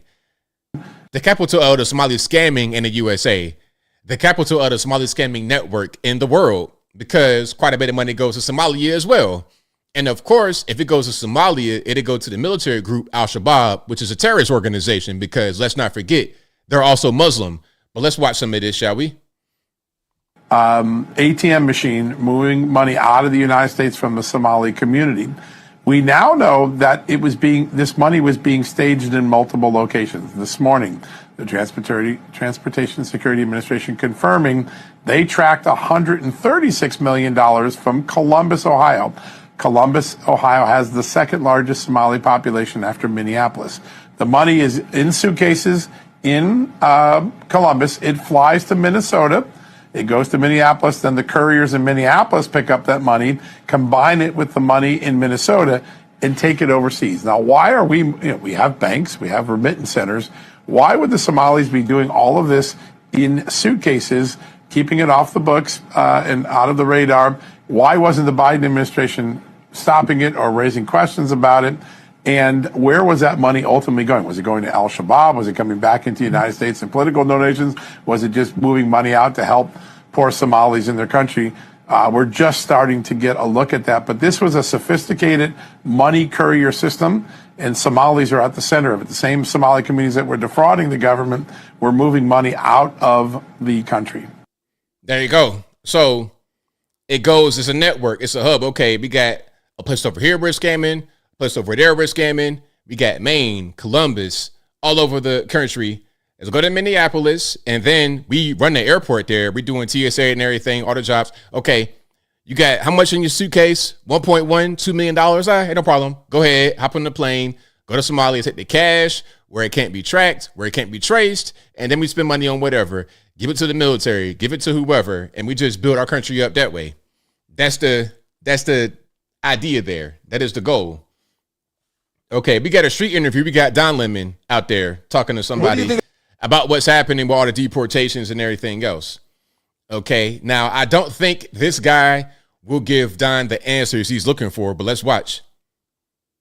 What do you think about ISIS doing in Minnesota? Am I allowed to say what I think? You can say whatever you want. I think all the chaos is caused by these paid agitators. When Obama was president, he did the same thing, and the Democrats were crickets about it. Now, because they hate Trump so much, they make a big deal. You might have a point about that, but they weren't beating people up in public when Barack Obama did it. They weren't resisting as much. Well, because they were using due process. Like, they had to have a warrant. They had warrants. They don't have warrants. They're going after the worst of the worst.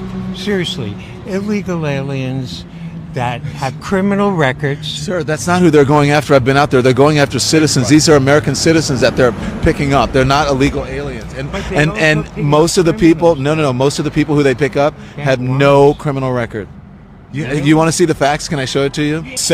Now he's going to go and show the quote unquote facts. Let's see what he has. 73% of the current ICE detainees have no criminal convictions. I'm stunned. I thought there were warrants. No, there are no warrants. You mean they without warrants? Yes. They did. Yes, and they're picking up American citizens. I watch the news constantly. You watch Fox News constantly? Well, I flick on to CNN and MS Now. But what do you watch the most? Fox News. That answers your question. Thank you. Nice to meet you. Okay, now look, Don, I don't watch no TV. I don't watch Fox, CNN, MSNBC, now known as MSNOW. I don't watch any of that stuff. I watch clips of everybody online, but I mostly read newspapers. I read New York Times, New York Post, Washington Post, Huffington Post. I read everything. I read the left, the right, whatever. I read local papers. I watch national news. I'm a real news guy. So from my perspective, what you're saying there is misleading at best. You say, was it like 75% have no criminal convictions? Well, how about criminal charges? Okay, if I pick somebody up who is wanted for a triple homicide, but they've not been convicted yet, will you put them in the same category as being a non-criminal?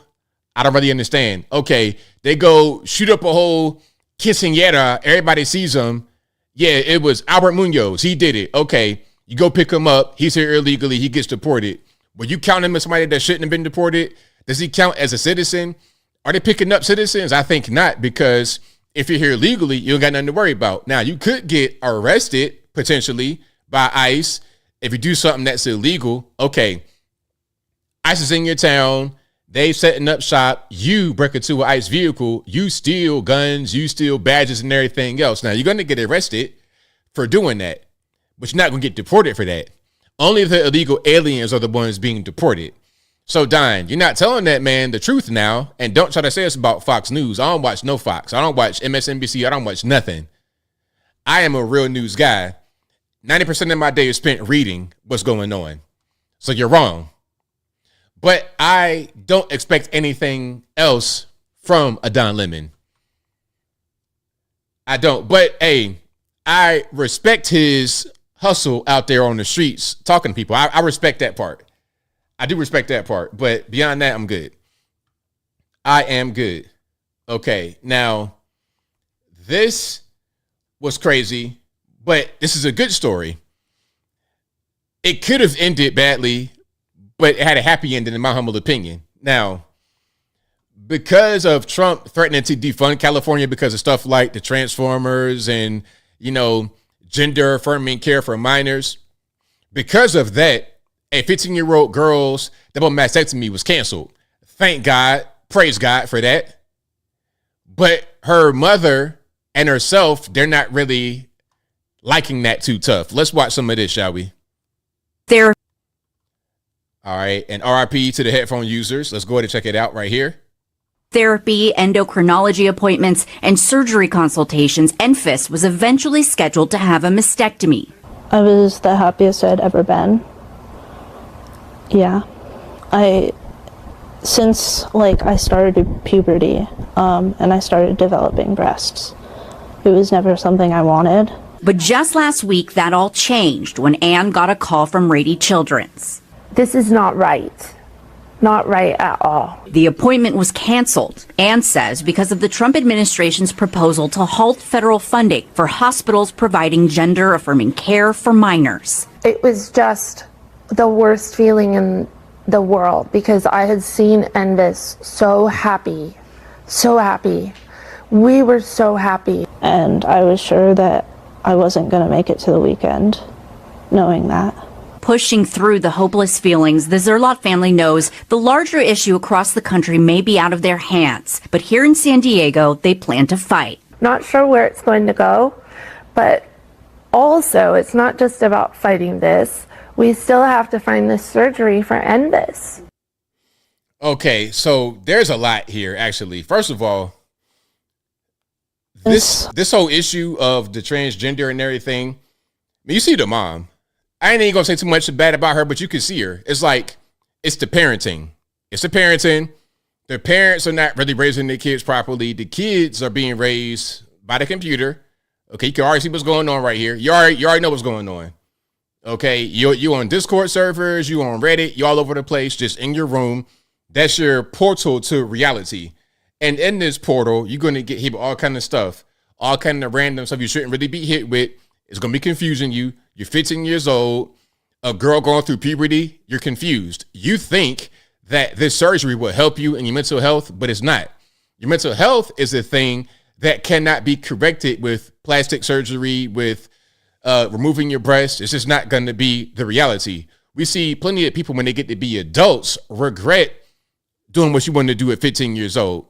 Furthermore, there shouldn't be a time where any minor is having any kind of surgery like this. An elective surgery, not to actually save your life, like for real. Not because you feel a certain way. It's not about how you feel. It's not about, oh, if I get this, I'll feel better. Nah. Like, are you actually going to be, do you have breast cancer or something like this? No. Okay. So we just getting randoms. Like, it'd be like, in my mind, and if y'all agree, disagree, let me know. To me, this is like a 15-year-old getting larger breasts. That is totally inappropriate. It shouldn't be happening. You want to be an adult and do that, knock yourself out, but not for a minor. Same thing with this. I see it as no different because the person who wants a bigger breast feel like they're not enough of a woman. And she's like, I'm not a woman, so I want them gone. It's the same thing. It's the mental. It's how I feel. I feel like I'm not enough. I feel like I'm not this. And you want to go out there and do that. It's not going to help you. You're still going to have that mental issue there. And when you get to be older, it'd be worse if you go through with this right now because you're going to regret it. So shout out to President Trump for making this operation stop. Hey, I like that a lot. And keep the foot on the gas. Do not let up because this should not be a thing that goes on. Hey, you 18 years old, you want to do that to yourself? Knock yourself out. I don't recommend you do it. But as an adult, hey, as a child, no, we're not doing that. You can't drive a car yet. You can't smoke cigarettes, drink alcohol, but you can take your breasts off electively just for no reason. We're not going to do that.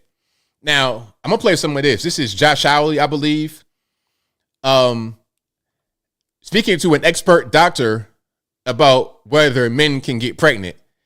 This goes on for 5 minutes. I ain't going to show all that. I'm going to just show you the beginning of it so you see what we're dealing with when you're talking about these kind of things.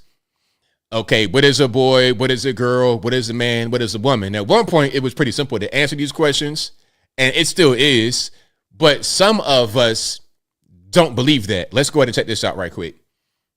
All right, and this is Dr. Verma speaking to Josh Hawley.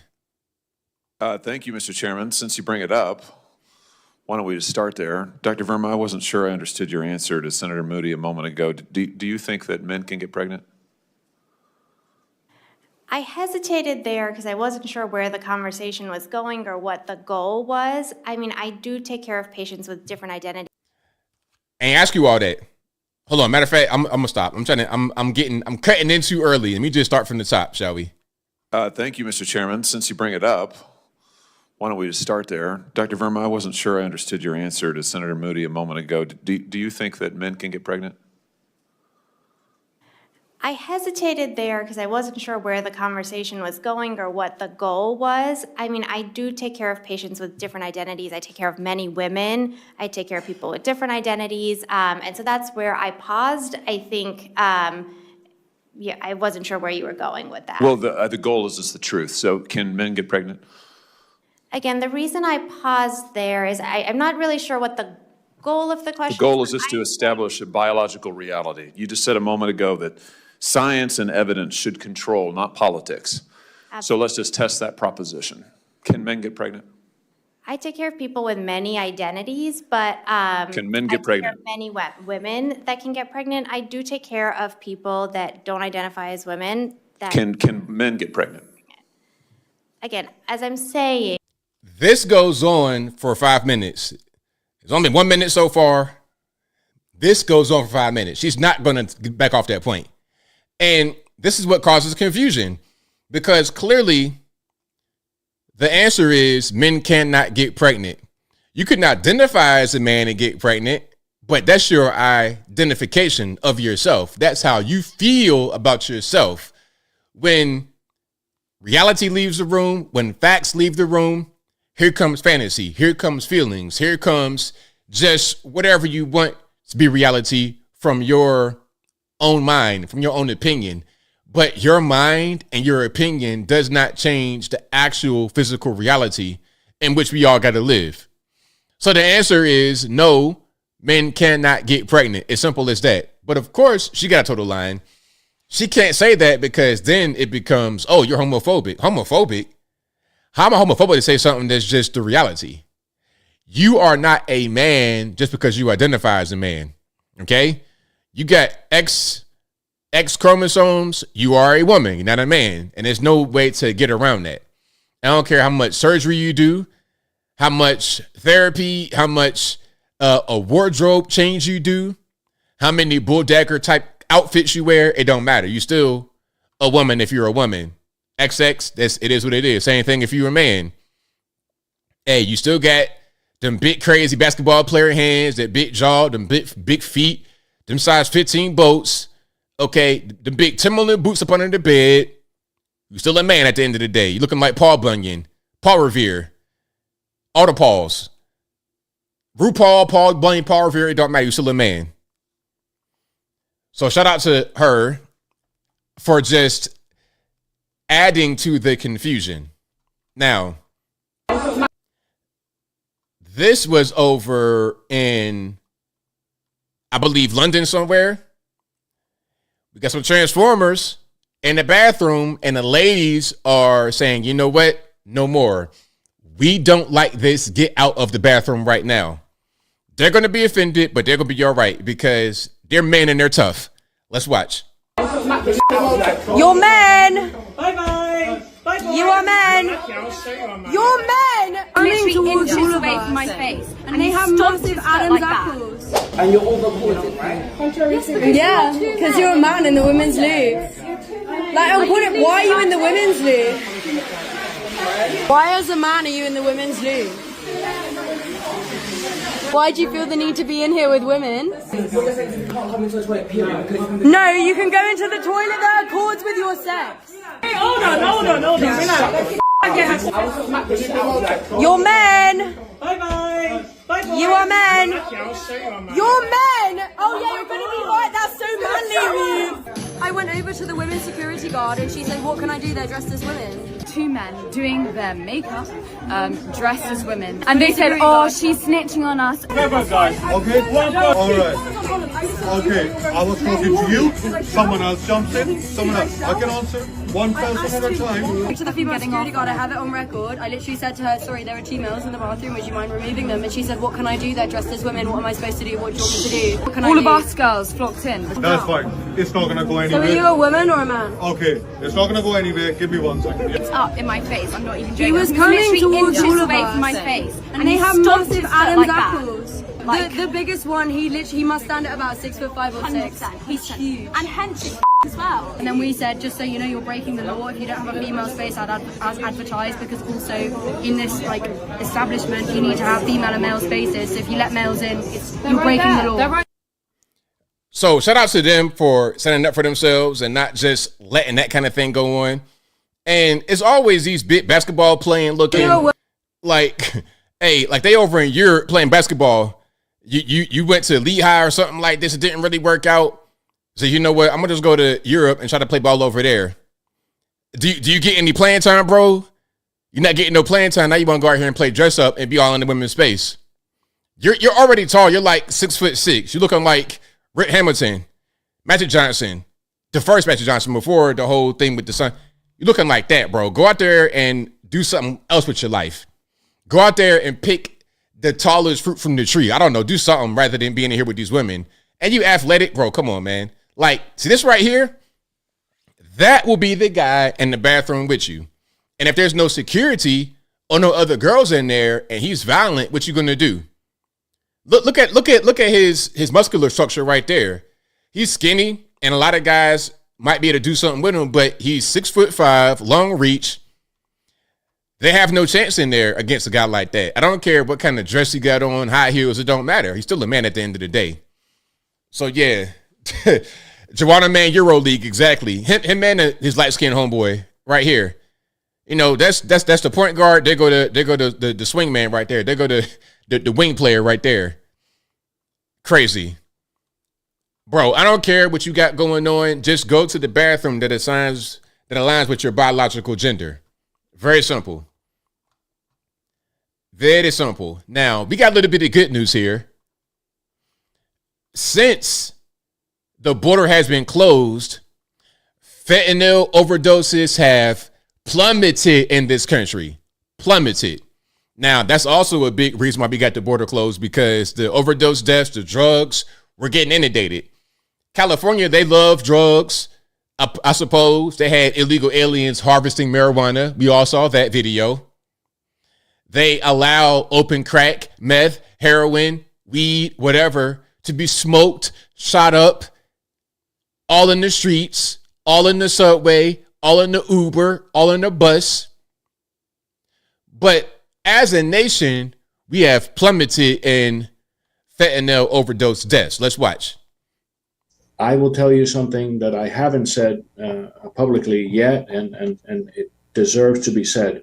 We were seeing 10 to 12 overdoses a day, and we are seeing maybe 1 or 2.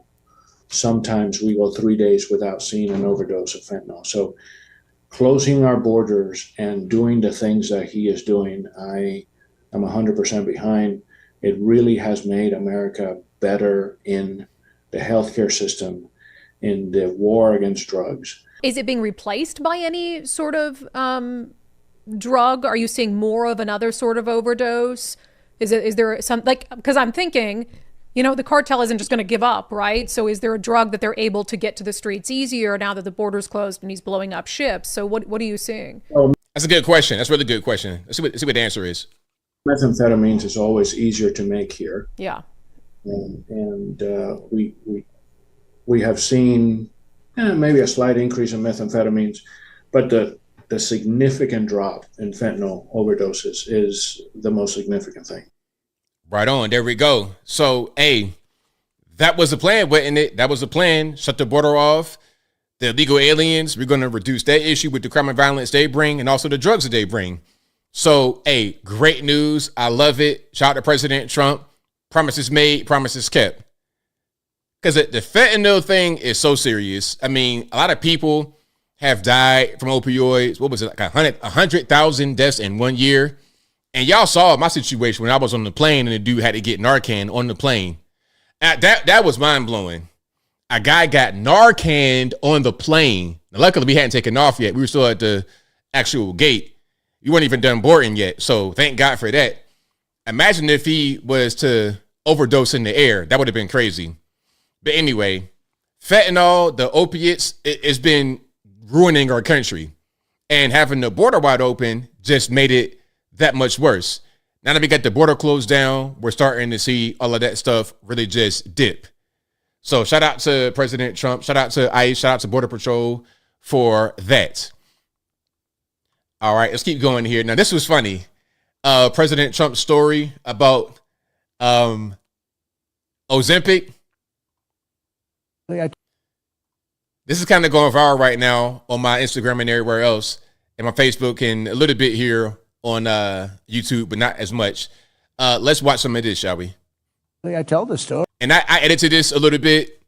I didn't make him say anything he didn't say. I just put the Kanye clip in there. And then after the Kanye clip is like a little bit later in this conversation. But let's watch some of this. I tell the story. It wasn't meant to be funny. People find it funny. But a friend of mine who's a very smart guy, very, very rich, very powerful man, actually. But he was very fat. And he took the fat, I call it the fat drug. I won't give you which one. It was Ozempic. It was a Jewish doctor. The drug does not work on him because I saw him recently. He's actually fatter than ever. I said, the drug is not working on you. You're going to have to go to something else. But it does work on a lot of people. And he said, thanks, you make me feel good. I said, well, I got to be truthful. You always tell the truth, right, Mr. Congressman? I tell this.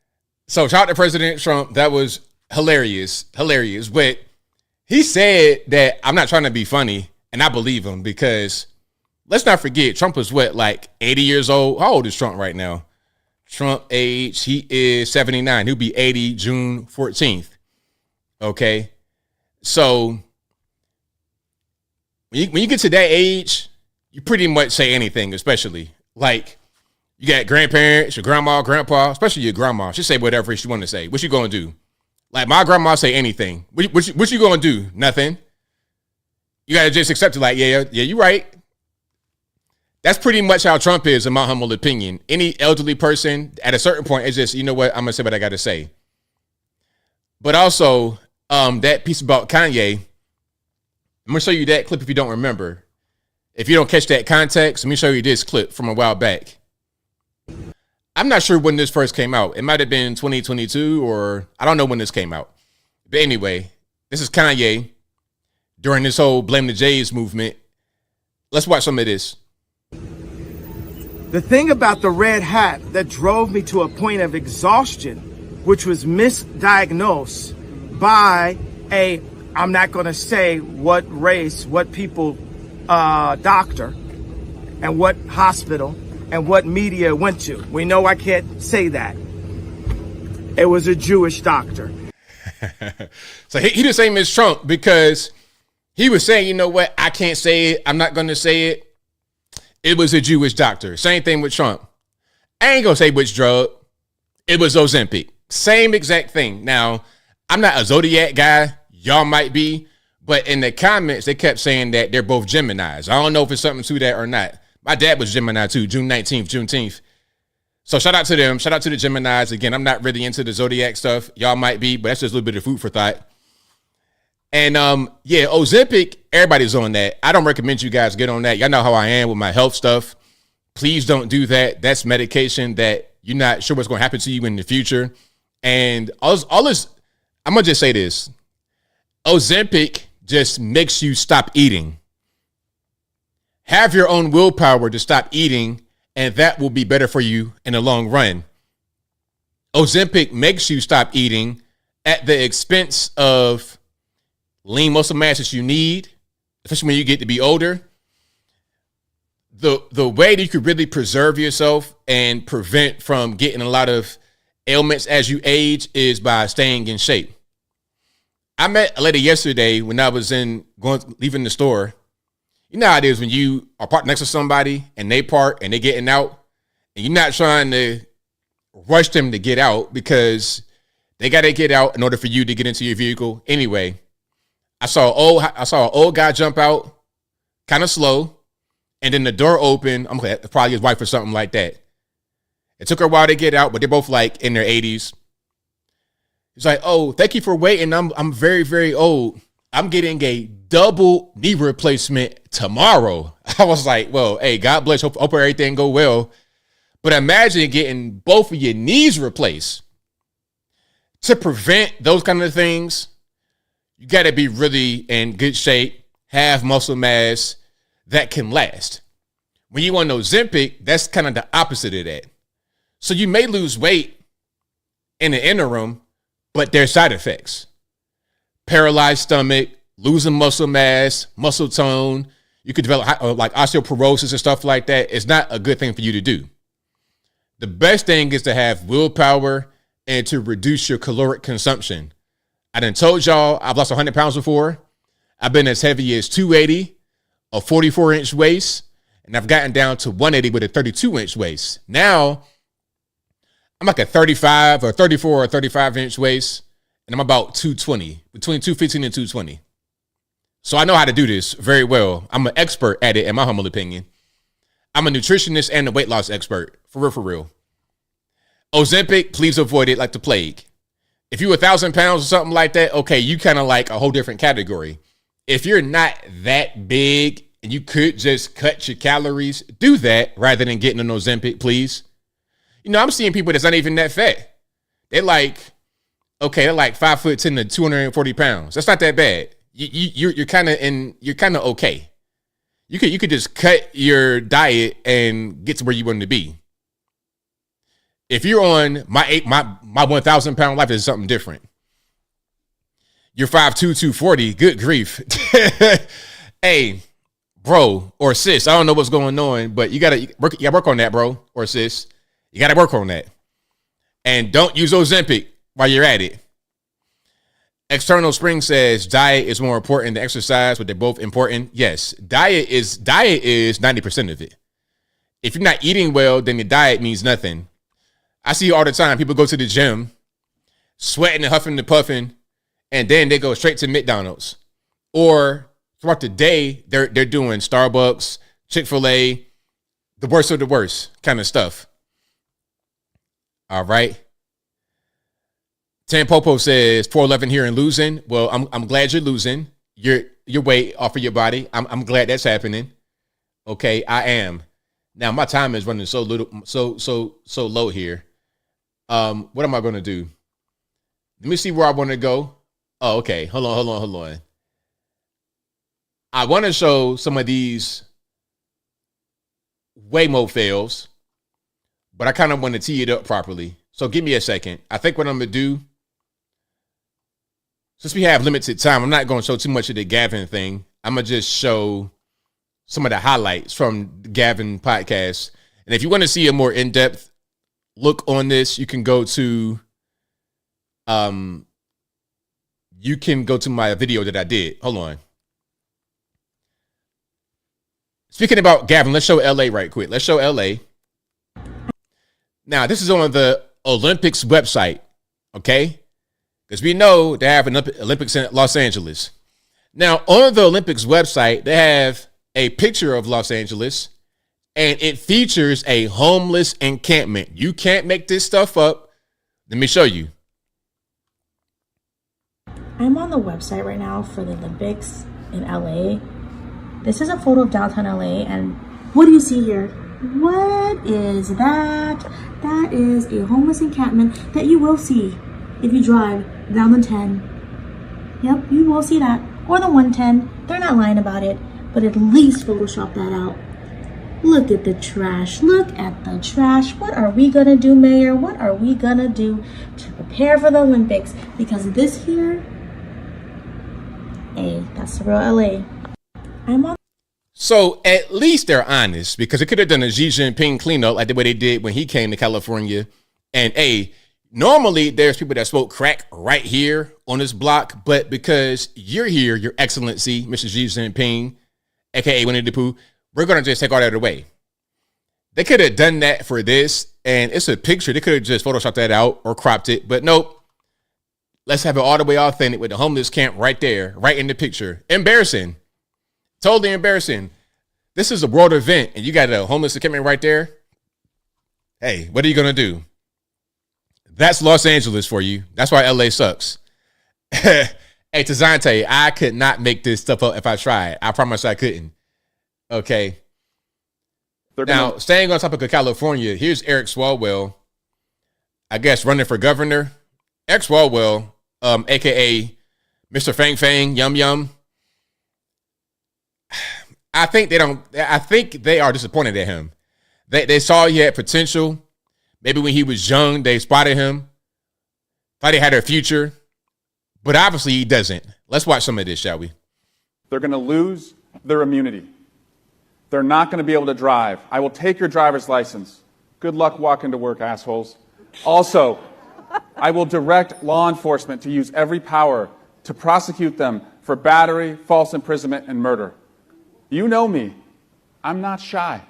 Over the last 10 years, I worked on the Russia investigation with Adam Schiff. I helped lead the second impeachment as a manager. I've got the only lawsuit that has survived this new presidency. It's me and the January 6 officers. I'm not naive about who he is.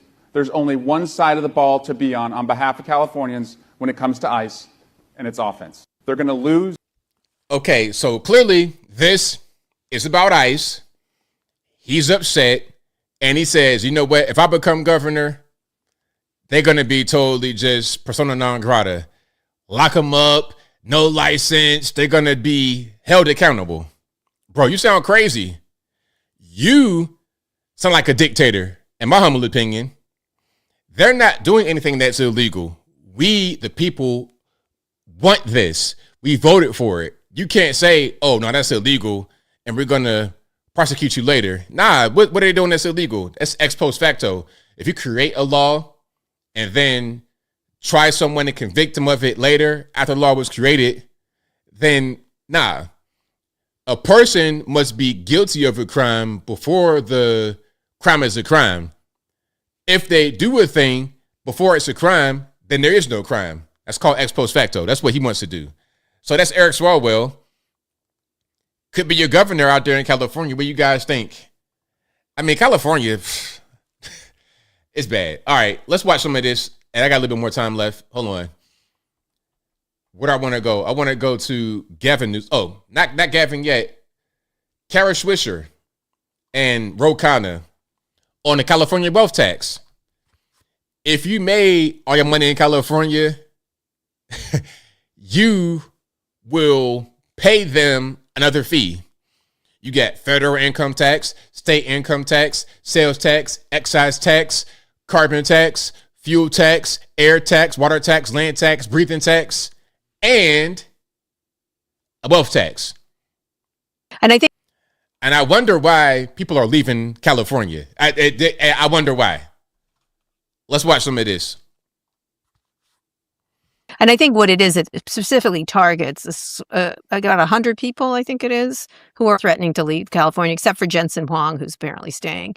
I have of two minds of this. One is you made and I said it to one this weekend. I said, you made all your money in California, you ungrateful piece of shit. You could figure out a way to pay more taxes, and we deserve the taxes from you, given you made your wealth here. The second thing is, yes, there are different ways to do this, but the length of time it would take and the kind of vehemence you would fight whatever happens means nothing would happen. So why don't we just do shock and awe at this point? Because you don't seem to be, availing yourself to thinking that you owe your state something more, which they don't think that at all. They don't. They think that that there's waste and that there's abuse, and there is some waste. I'm not going to say everything we've been spending is perfect, but the point is you have a real crisis here. Wow. Hey, California, my. You're paying so many taxes, and California, you already got a state income tax that is tiered. So if you make more money, you got to pay more money already. Here in Tennessee, 0 state income tax, none. Why wouldn't a Californian making a lot of money in California jump ship and come to Tennessee? That's why they're coming here, and they've been coming here in droves by the plane load for years now. All you're going to do is just create more of the same in the future. Talking about something, we got a list, it's like 700 or so threatening to leave. Is that a bad thing? Like, is that a thing you got to try to defend against? You gonna try to rob them on the way out? California sucks, man. And people like this lady, Kara Swisher, they got a type right there, bull dagger type of, you know what I mean? That's bad leadership. That's the problem with California, bad leadership. Her, Ro Khanna, all these people, that's the issue right there. Gavin, Nancy Pelosi at 1,000 years old, Maxine Waters at 1,001 years old, they're the problem. And of course, the voters are the problem. We keep voting them in. Now, here are some highlights from the podcast. And this is that TikTok style where they got the unordered list. I hate stuff like that, but whatever, man. Let's just watch some of this.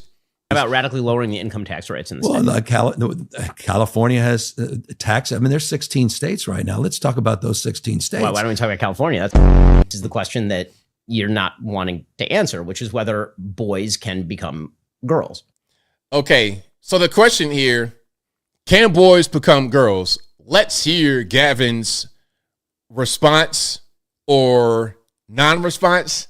Yeah, I think I'm for the grace of God. Yeah. When AOC said this week that. What was that? For the grace of God, yeah. What was that? When AOC said this week that ICE should be abolished, you disagree? Oh, I disagree. Your press office tweeted out that it was state-sponsored terrorism. Now, that was in reference to Renee Nicole Gitt situation. ICE officers obviously are not terrorists. Yeah. A tragic situation is not state-sponsored terrorism. Yeah, I think that's fair. Basically, the whole family ended up in Florida. My parents ended up near me in Florida. My in-laws, who lived in Sacramento, ended up near me in Florida. Interesting. And yeah, there may be some reasons for that, Governor. The problem is that when I left, I also took 80 employees. About radically lowering the income tax rate. There we go. So you're talking about everybody left and went to Florida, whole family, everybody gone to Florida. That's pretty much what happens when you push everyone out. Excuse me. When you have wealth tax, high income tax, everything's expensive already in California too. When I was there, I'm talking about going from just one little location. You can Google it. Okay. Let's say LAX, right? The airport to Manhattan Beach, $75, easy. And that's if you're not on the airport, because if you're on the airport, it's like a higher fee. I don't know. $75 one way on the Uber. Regular, not even an Uber Black, nothing special. Regular Uber, $75. Everything costs an arm and a leg in California. And then you got to have taxes on top of that. It makes it more expensive. If you're not like rich, it's difficult to live. It is. It really is. All right. I got a few more here, and then I'm going to get to the calls. So y'all bear with me. I'll probably go a little bit later tonight because I was late coming in. So New York has these new turnstiles, and it seems like whenever they have some kind of new contraption they make, a new thing they develop, there's a way for the people to get around it. Let's watch what they do here. There's been a lot of videos on social media showing people how to game this new system, and we witnessed it firsthand. It seems the sensors that detect when riders enter or exit can be deceived into opening without actually tapping a fare, and that's just what this guy did, and then helped all of his associates. New York, like, can you develop a system that can't be hacked by these people? I mean, everything is like the rats. Same thing with the rats. You got all these little rat traps and poisons and gadgets to catch the rats, and yet the rats keep going. You see the rats on the subway playing with bagels and pizzas. I'm wanting to see a real life Ninja Turtles one day. Master Splinter with a cane, and then some big grown turtles come out. It's going to be that at a certain point because they didn't evolve so much in a place like New York City. Abundant food, shelter. It's a rat heaven down there. And the people are like the rats. They figure out ways to finesse the system. So there you go. Hey, at that point, just make it free if it's like that. Make it be a volunteer system. Do you want to pay anything? Just donate to the train. How about that? Just donate to the train. All right. Let's watch some of this here. Hold on. Was it AI? Hold on. Let me go back. I don't think it was. I don't believe it was. Just make sure I'm saying the right thing. All right, hold on. Oh, he had more than one hat on. He had more than one hat. See, look. There's one hat right there with some kind of writing on it on the top. He takes that hat off. There's a different hat underneath. It's like some kind of green, square-looking hat. There's been a lot of videos on social media showing people how to game this new system. See, he had two hats. Okay. He's like, he took his hat off, but he still had one on. Is that AI? Nah, it was just two hats for some reason. All right. The one hat on top was the entry hat. That was to get into the actual system without paying hat. That's what that was. Now, Waymo. I got a few of these I'm going to show, then I'm going to get to the calls. Waymo. Way more problems, way more bugs. They need way more time to get these cars right. This vehicle drove into a flooded area. Okay, so when that happens, what's going on? And I've been in the flood before, a flash flood, something like this. I've been in that before. And sometimes the water can creep into your car. When that's going on, and the car's not moving, you got to get up out of there. But let's see what happened here. Huh. This area flooded and my car is driving in the middle of it. What the hell? Raising funds, but I could never see the life in it. My pops told me about the hotness in the kitchen. The knowledge I got from it was okay. I tried to move the car off, but you see what's happening there. Yeah, not very safe to be in water like that because the water can get in your engine, it can get inside the vehicle. You could stall like that. It could be bad, and then don't let it start raining or you get the high tide, and then you could be off of solid ground. You could be in the water into deep water. Now you got a problem. So yeah, Waymo, let's get that bug fixed. Okay, I don't think that water is your specialty. You're not a submarine or a boat or a ship quite yet. It's a regular sedan, a regular Jaguar sedan, not built for underwater travel. All right, now let's keep on going here. Here's one of these food robots. I see them all the time in Atlanta. They're really popular in Atlanta. I see Waymos in Atlanta too. But the little food bots that they have that deliver your order to you. Get your little Chipotle bowl, your Chick-fil-A sandwich, your tiramisu, your pho. I know how y'all be with the stuff. Now, this robot got confused, I suppose, on the railroad tracks. And it got hit by a local rail out there in South Florida called Brightline, a passenger rail. Check it out. Let's get some sound. Let it roll.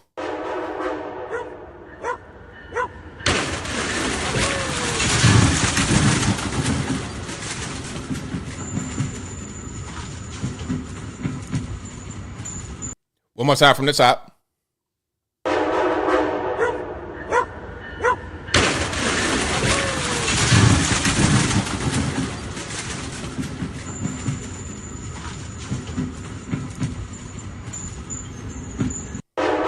Now, luckily, that was just a food bot. And by the way, those little bots, $25,000, between $25,000 and $50,000 for one bot. So that's a loss for whoever has the bot, whoever owns the bot, and whoever was ordering the Chick-fil-A or whatever. Yeah, that's going to be a little late because, the train came and the robot got stuck. But it could have been an actual human being right there. Now, I would hope that somebody who's stuck in the Uber when the train is coming would get out of the car. But what if the car is locked and you can't get it unlocked? I'm good. Let me get a real driver in my Uber. And for food, I got it. I'm going to go get it. I'm going to go get it. Hey, that's right, NKM. Somebody burrito, somebody chicken sandwich, somebody Big Back snacks. Somebody's drug paraphernalia or whatever, hey, that's gone. like what was that, Coach? A Plan B pill? That was crazy. A Plan B pill from Uber, bro. What are you doing? Anyway, if you like what you're hearing so far, please give the video a thumbs up. I got one more video here. This is from someone driving a truck making a U-turn again. Now, there's sound, but it's just like music.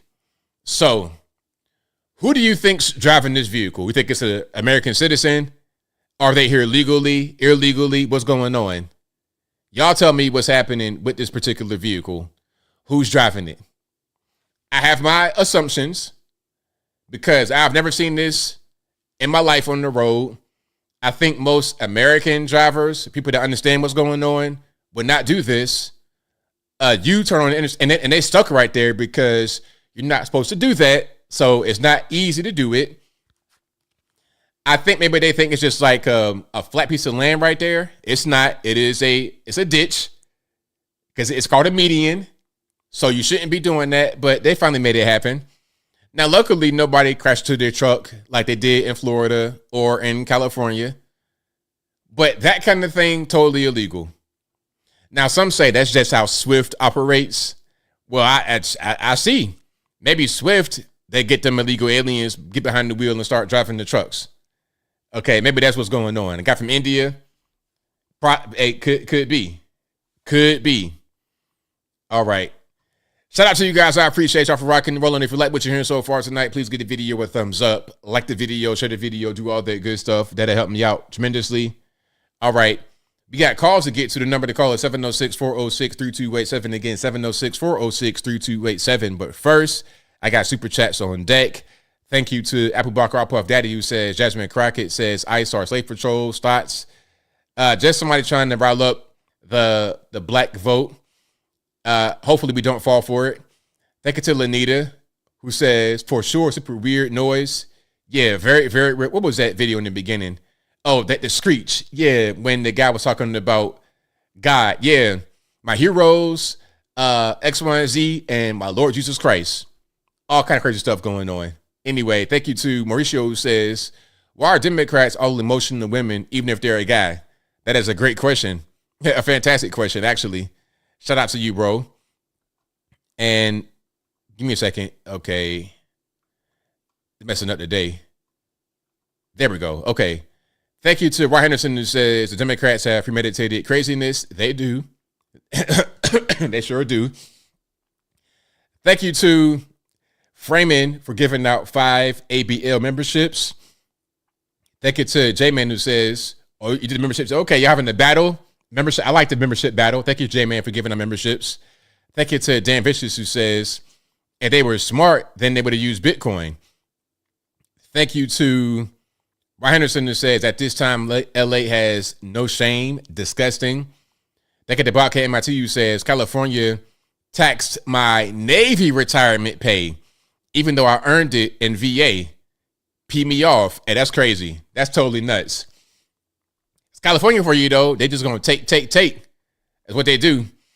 A lot of these liberal states have no problem stealing from you, whether directly or indirectly, from your funds that you earned or from the funds of the entire country, like they do in Minnesota with the fraud that happens with the Somalis. They have no problem stealing. That's what they do. Thank you to Reinerson, who says that was called the Mondavi Fair. You don't pay. the Mondami Fair.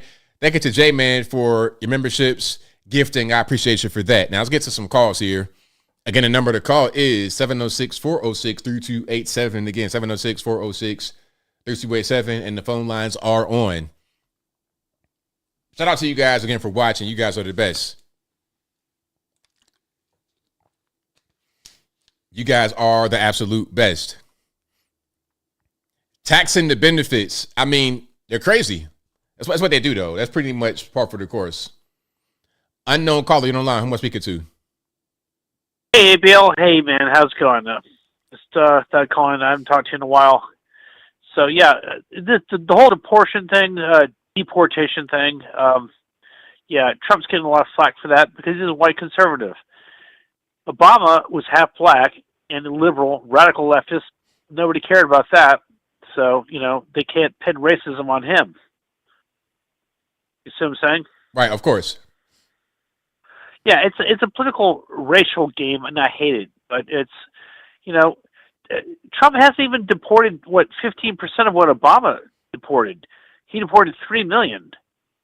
He was called the deporter-in-chief, which I found hard to believe. I did not accept that until about a year ago, that he deported all these people. So, but yeah, man, we need to get rid of Somalis, all this. And what's going on right now in Minnesota and Minneapolis? Trump should just go ahead and enact the what was it, the law? I'm sorry, I can't remember. I'm tired. Insurrection Act. Insurrection Act, yeah, of 1807 or whatever. Yeah, just go ahead and do it. I would have done that at least 2 days ago. You know, it's just getting out of control. We have to show these leftists that we're the ones in power right now, and we control things. That they're not going to bully us. They're not going to bully the government, you know, and tell us what we can and can't do. So, anyway, that's how I feel about that. What do you think about Greenland? I mean, what's going on there? How can we get Greenland without strong-arming them into, giving it up? Which I don't want us to do, you know what I'm saying? Right, I understand. I'm not sure what can be done. I think that the main thing would be, first of all, we're going to come up with some money. Hey, you guys need, X amount of money. Let's do it diplomatically first. Try all means. Right. And then if not, well, there could be military action, but I don't think it'd be anything too dramatic. Oh, no. I don't want to invade them. I want to do it ethically and morally. I mean, that's what we're about. You know what I mean? I agree with you. I really do. But I mean, I don't want to have a D-Day invasion and take out all 19, NATO troops there. That might last 2 minutes. Right. That'd be embarrassing. It really would be. Yep. So I just want this to go smoothly, and ethically. It'd be great for us militarily and strategically, and I think it'd be great for Greenland. We'd make Greenland great again. So and Denmark doesn't seem like they're treating those people too well anyway. I mean, seriously. Yeah, I mean it's an old holdover from the colonial period, but their time is over, and they gotta just realize that the time is over. It's like they don't like Greenland, but at the same time they're like, oh hell no, we don't want to belong to America either. So it's like, well, pick your side. I think you guys would be better off with America than you would be in Denmark. They really don't give a damn about you guys. So anyway, that's all I want to say about that. So you have a great night and take care, and I support your work and keep up the great work, man. I like your videos. Thank you for the call, man. Definitely appreciate you. Thank you. Happy New Year. See you. Bye. All right, great call. Shout out to the caller. Let's go. 786 on the line. Who am I speaking to? Mr. Anthony Brian Logan, how are you, sir? I'm doing well. About yourself? Oh, fine, thank you. I was just thinking about the South Florida drivers and their impatient contagion with too many of them, because we've had a number of cars that were hit by those bright line trains, and I think the robot caught that. It's an infectious disease, and the robot caught that. There've been some people who've driven out of the tracks and all too. I think the robot caught it. Poor thing. I see. And yeah, and also too. Speaking about trains, the subway. Somebody beat me to it when you read the live feed, because I was thinking, hey, wait a minute, maybe that's how Mom Donnie's going to, or Mama's boy Donnie, I call him, is going to fulfill the free subway rides in New York. That's the way he's going to do it. Exactly, where you could just easily you could just easily bypass it, and it's no penalty. Exactly. Maybe that's how he's going to keep that promise. Hey, there it is. Yeah, because I know I've seen videos. I know people on Long Island, where I'm originally from. One woman was complaining about it. She has to commute into Manhattan, New York City from Long Island. Well, the Long Island Railroad and the subway, one way every day is $10.50. Round trip is $20.50. Now you multiply that by every day you work. Think about how much that is per year. It definitely adds up. As much as $5,000. Yeah, that's definitely it's like a car payment. Yeah, pretty much. And just wanted to say one thing that's interesting about the left when it comes to protests. I think it's interesting with what happened in Bellevue, Washington, that a bunch of Iranian Americans, if you would, had a little rally in Bellevue, Washington, because they're saying it looks like, hopefully the Mullahs are coming to an end to their reign in Iran. And what happened was they got attacked. And are you ready for this? Yeah. The group that attacked them were the Free Palestine people. Cannot make that stuff up. No, you can't. I mean, it shows you, hey, wait a minute, I thought these people were about, freedom and any occupation and all. Keep in mind, it looked like they took Hamas aside. And, of course, who's the sugar daddy of Hamas? It's Iran. That's right. It shows you, it seems like they just gave away what it's all about, Yeah, and and there's a new nickname for Minnesota. Minnesota's new nickname. The land of 10,000 fraudulent daycare centers. That's perfect. That's absolutely perfect. We have as many fraudulent daycare centers as we have lakes. So, yeah, it goes perfect, hand in hand. Yeah. Though there are still good people in Minnesota, to all you, I'm sorry, and to the good people in Minnesota, like podcaster Tyler Zed and all, if I can shout out to him. Right on. Yeah, but your thoughts, too. I know Monday is Martin Luther King Jr. Day. It is. Your thoughts about that, and the day afterwards, And my wife is saying is looking at me not to forget because it's our wedding anniversary the day after. Okay, yeah, that's the most important right there. MLK Day, that could just be a landmark. It's like, okay, yes, it's MLK Day, but next day, remember that anniversary for sure. That's the most important thing. Yeah, well, we're bundling it, and my wife and I, and going on a picnic the same day, you know, because I don't have to work that day. Okay. All right. Well, that's all I have for now. Take care. God bless. And I know, you know, 10,000 daycare centers in Minnesota, fraudulent daycare centers in Minnesota. You got more callers than that waiting, so I'll let you go. Well, thank you for the call, man. Definitely appreciate you. All right. Yeah, MLK, I'm not really a big fan, to be totally honest with you. I think that, I'm not going to say, let me just say what I got to say, because I know people are going to get offended by me saying that. I just think MLK had the right idea, but his message was co-opted, and then he got handlers put on him. He went to that communist school in Monteagle, Tennessee, called a Highlander School. You could look it up. The Highlander Folk School in Monteagle, Tennessee. Monteagle, Monteagle. Not Mountain Eagle, Monteagle, Tennessee. That's like right down the street, probably about less than an hour away from where I'm at right now. So I've been to Monteagle. I've been through there a lot, going to Nashville on, 24? So yeah, he went there, and he was a communist. He was trained to be a communist. So was Rosa Parks. She went to that same school around that same time, and when she came back, she staged the Birmingham boys boycott. And it was supposed to be Claudette Colvin, and she just died, RIP to her. But the reason why it was not Claudette Colvin who staged the Birmingham boys boycott is because she was 15 years old, dark-skinned, and she was allegedly pregnant by a white pastor at the time. So that wouldn't have been a really good look. You got this black girl, dark-skinned, pregnant by a white man. Okay, bring in the old lady who was a trained communist and who had transportation, but it wasn't about the bus. It was about staging the protest to make change happen. You see, I'm not sure if it was good change, though, but that's a different story. If you like what you're hearing so far, please give the video a thumbs up. 504, you're online. Who am I speaking to? Hey, ABL, it's Alien Spaceship. All righty, man. What's going on? All right, shout out to you in chat. Thank you for taking my call. And yeah, so I was in my stream and we were talking about some political stuff because we're watching the OJ trial, and then we decided to talk about some of these political things and seeing how people react to it. And of course, I'm prepared, and it was nice. It went well. Well, sounds good. Absolutely. Yeah, and I will say that what I'm seeing from my observation today at watching the riots because of the ICE protest, this person was hurt named Lang, his last name, and the protesters, I'll call them rioters, really, that's what I think they are, and they're following him around like a pack of dogs and attacking him. And you see, this is like what they want for the country in general overall.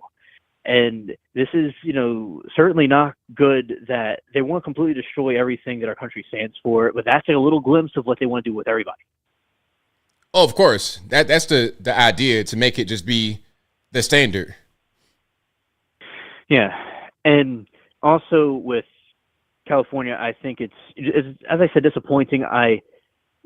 With Newsom, I think during the Olympics they're probably going to clean everything up somehow, I guess, because they're going to have to. But I'm wondering how that's going to turn out.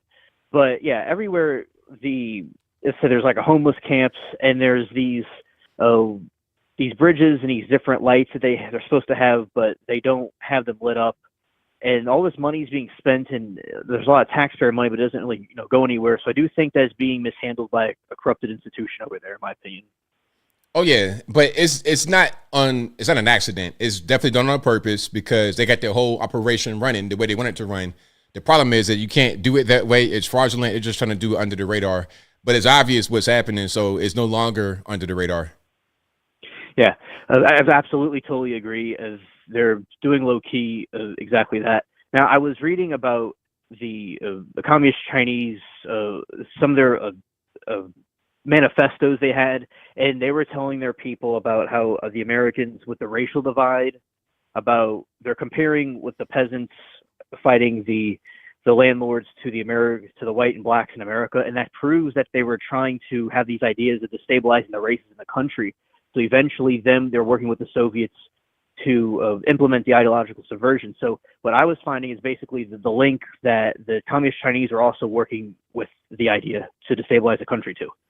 Well, of course, because they're able to benefit from it. They're able to knock us down a few pegs, and then they're able to climb up. So that's the thing, and it's a long game. They play it forever. It's not just this generation. It's not just this year. It's okay. What can we do right now that will affect us in 100 years or 200 years? And then also some things that are being done right now were set in motion 100 years ago, 200 years ago. It's all by design. Right. And a lot of times they'll use words like something is, I was telling my chat earlier, when somebody says like something's racist over and over again, the word racist becomes irrelevant and it downplays that something really racist actually happens. And I think that they're trying to actually not help stop racism, but if anything, they're trying to hurt the group that they're claiming to help. Oh, of course, because they will say one thing and then do something else. And the thing that they do will actually be the opposite of what they purport themselves to want to do. Yes, absolutely. And so many are just blindly go and follow these things. So a lot of the media, I was watching about the woman that was shot by the ICE agent. I think I said it right. And the media made it look a certain way where it evokes an emotion, but I just don't feel they say like the entire thing from all angles. But the media is more of like a propaganda tool, I think. Oh yeah, for sure. That's pretty much what they've been for a long time. For the Democratic Party, for the left, for their particular agenda, whatever they want to accomplish, they use media to do it. Yeah, and I was looking up about the Russia's response. Now they're saying that like Putin has been, Russia's condemned the Venezuela invasion, but I'm reading that Putin hasn't really made much commentary about it because he doesn't want to alienate Trump. But maybe he's trying to make some sort of negotiations with him about the different conflicts that are going on. But yeah, they have not done anything like action against us. But yeah, they condemned it. But as I said, I do think it still was a positive thing for our territorial influence and the other stuff I mentioned before. Oh, absolutely, right on. Yeah, and also I'm getting the garden almost ready soon after some of this weather passes over. What are you going to grow? I got lots of seeds, a couple thousand seeds. It's I'm not necessarily going to plant everything all at once, but just basically pretty much every vegetable and lots of herbs. That sounds good to me, for sure. Yeah. And shout out to you, ABL, and the callers. And thank you for taking my call. Thank you for the call, man. Definitely appreciate you. Okay, bye. All right, shout out to the caller. Great call. Let's keep on rocking and rolling. I'm speaking to 757.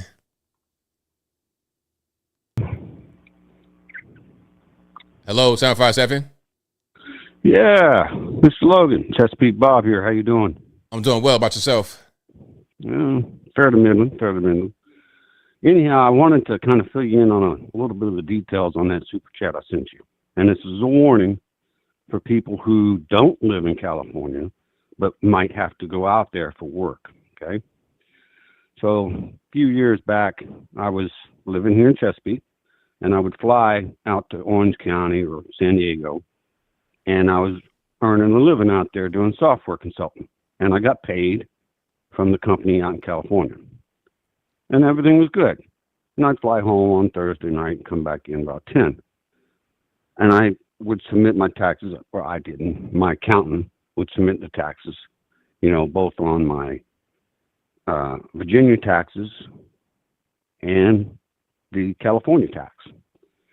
And about 4 years later, and I was doing this for about 6 years, I got a letter, and it was an audit from the state of California saying, hey, your federal 1099 and your state 1099 are different, and you owe us $957 for, this is 3 years ago. And I'm like, So I called up, got an appointment with my accountant, and I went in there and told her what was going on, and she just shook her head. She's like, yeah, they've already been taken to court over this because they wanted to tax my Navy retirement pay, which I claimed on my Virginia state tax, but I did not claim on the California state tax. She says, they've already been taken to court. They know this is illegal, but they also know it's going to cost you more to fight it than just to pay the difference. Now, I still get called every day almost about, hey, Bob, we got this gig. And I'm like, where's it at? Oh, it's in San Diego. Nope, not doing it. So I just want people who might travel for a living and have to pay taxes in multiple states to understand if you're working in California now, you're going to get an audit in 3 years. So that's just, I don't know, lesson learned. For sure. So anyhow, I thought, it was a bad period for me, and I just don't want nobody else to fall into that trap. But I appreciate you listening to me, and I hope it helps somebody out there. Well, thank you for your call. Yes, sir. You too. Have a nice day. Same to you now. Hey, great information. Hey, you go to California, they're going to want that money from, if you're working out there, getting money too. And they're going to tax you something serious. And they're going and doing audits and stuff like that because what's probably happening is they're hiring people to do that to get money from you. A terrible system they have over there. Let's go to 859 online. Who am I speaking to? All right. Welcome, Bill Lates, Luciferian Libertarian here. Just woke up not too long ago, listened to your show, and just crawled just to play some video games. What's up with you today, ABL? It's all good, man. Can't complain. Oh, fantastic. I was listening to the show. The Venezuela situation, I have a question. Do you think in 2 years or 3 years from now, I have a weird prediction, and I'm afraid that just like Iraq, Venezuela might go through a siege again, and you never know, it might happen. And I know you might have your thoughts on it, but I definitely want to hear your thoughts on that. And if it does happen, the results, what do you think that would happen? Do you think it was sorry, I'm tongue-tied. Okay, so you say a siege. What kind of siege is going to happen, or what kind of siege could happen in your opinion? Well, I'm just saying the old government, the old rebels. I feel like there could be other groups coming in when they took out Gaddafi. All chaos happened later on. Granted, I think a lot of Venezuela people are celebrating that this dictator is out of their power, which is good, which is kind of a good thing. But I'm afraid that just because the powers are gone, someone might just take over again. And just like Iraq, just like every other country, that when the United States took over and took their leader, rebel groups come around. Okay, so to answer your question, I don't think that it's going to be the same thing as Iraq, Afghanistan, and all that, because the main thing is that Venezuela, we already had a relationship before. Before Chavez and Maduro, we had a relationship. We were the ones who went in there and built the oil industry up, and we helped them get to a place where they were doing very well. When Maduro came in, and then subsequently, when Chavez came in, and then subsequently Maduro, life became worse for them. So what they want is to return back to the way things were before the revolution or whatever that was. Now, there could be people that try to come in and take over, but if we're going to be partnered with them, if we're going to help them, then we can prevent that from happening as a U.S. And we saw what we did. We went in there with a real small team, took out a bunch of them like it was nothing. So I think that right there would be a deterrent from anybody else trying to come in and then mess things up. And especially since when we come in, like it was before, life would be better. So the people would support us being there, and they would not support the regime of old. A lot of polls said it's a lot of mixed reactions, which it doesn't surprise me. But Maduro was a bit of a psychopath. He tortured people. He was a sadist. I'm surprised the left was release him. Well, even I think, even though I might think it's a bad idea to go over there anyway, I just think it's crazy how they would actually try to defend this monster. It's like defending Ted Bundy almost. And he did an atrocious thing like that. And I was like, it's beyond me. Why are all these AOC saying, hey, we support this guy? I'm like, why? Granted, you might not support the war, might not support going over there and grabbing him, but you don't have to support him himself. And it's insanity. And I think the left loses the argument there, because you got people in the middle who I have a little bit of opinions on both sides. But you lose me on that. You lose me when you are defending a mass murderer, a killer, somebody who is in the same lines as a serial killer. You know, and it's silly that AOC would do something like that. Right, I'm with you. Yeah. Hey, thank you very much for taking my call. I'm guessing you have a lot more callers, and I know when Jim, the phone call's up. Talk to you later, man. Luciferian Libertarian out. I want to take a blinker and see ya. All right, now, thank you for the call. All right, shout out to my man for the call. But yeah, some are kind of like afraid that there could be a new group that comes in, a vacuum that could be filled. I'm not quite sure that it's going to happen in the case of Venezuela. Iraq, Afghanistan, all of that is a tad bit different. Regional differences, cultural differences, all of the above.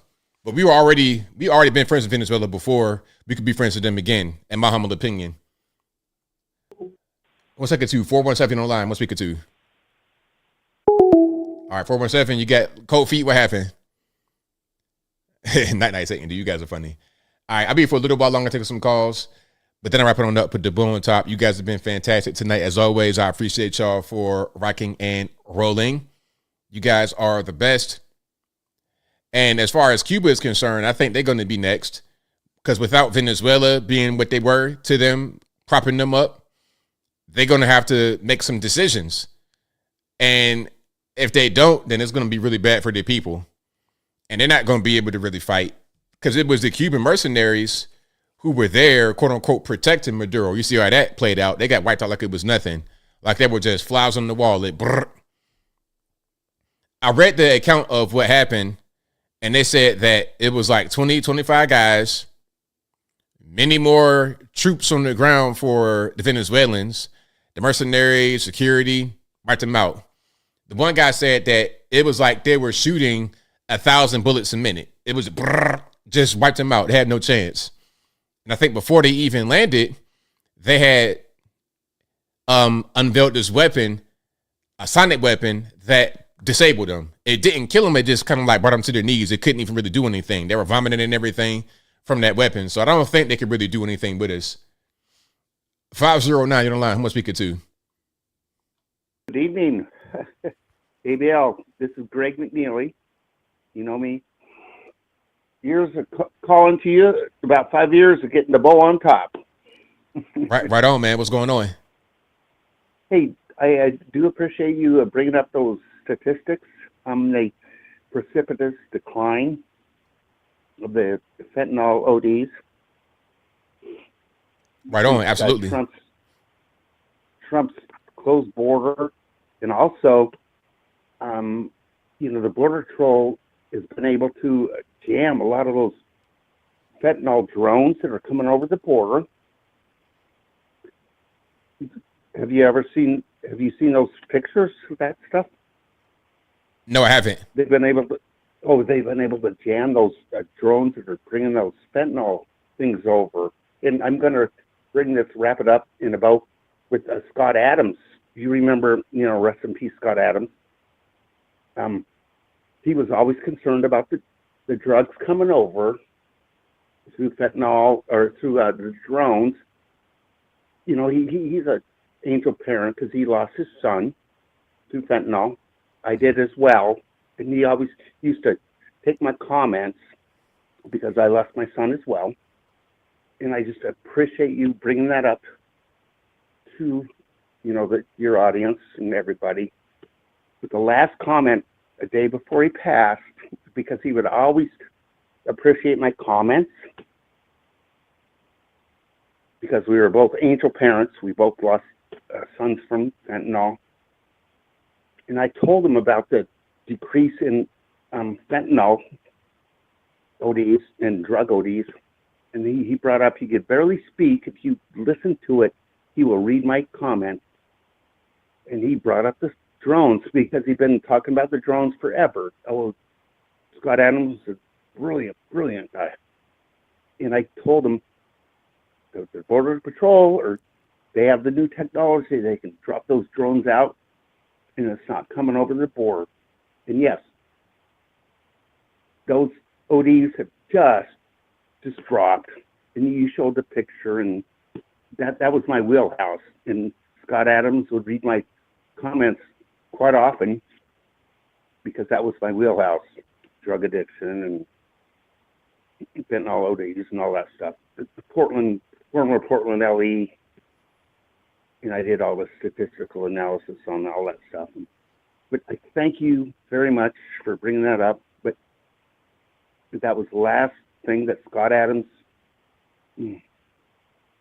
brought to, I hope he understood that, yes, his influence, hopefully will reduce these drug ODs down to zero. I know it'll never happen. At least he had some influence. And so,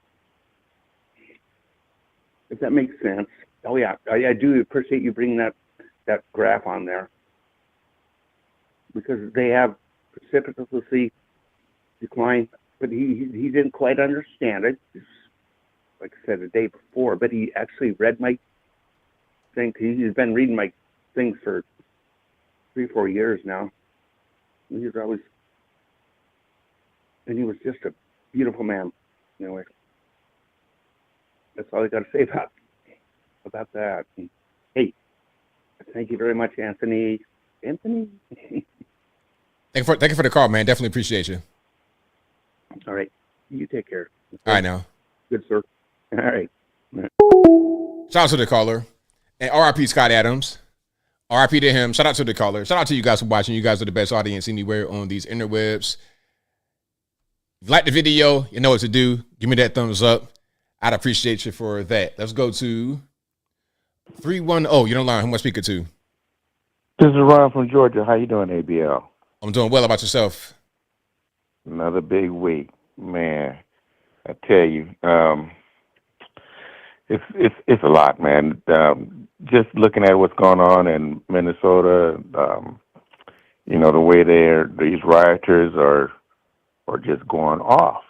Man, they now we got to go ahead and do them just like they did the J6ers. You know what I'm saying? All of these people who are out there jumping around, snatching the boxes out the SUVs and vandalizing, taking government papers and weapons and everything like that. These people have lost their mind. I'm surprised, like I said, that President Trump hasn't invoked the Insurrection Act. I mean, he should, as far as I'm concerned. I don't care about the way it may be looking, how the Dems will try to frame it. The fact of the matter is that these people are inciting an insurrection. As I even have a family member that I talked to, and he was just like trying to start some mess with me, and he asked me my opinion. He's like, "How could you think this?" I said, "Man, it's a matter of fact that he was here, but that she deserved to be shot." I said, she didn't deserve to be shot, but that's what happened because she found out. You know what I'm saying? And so, these people were laughing and thinking it's a joke out there. It's not a joke. You are impeding an operation.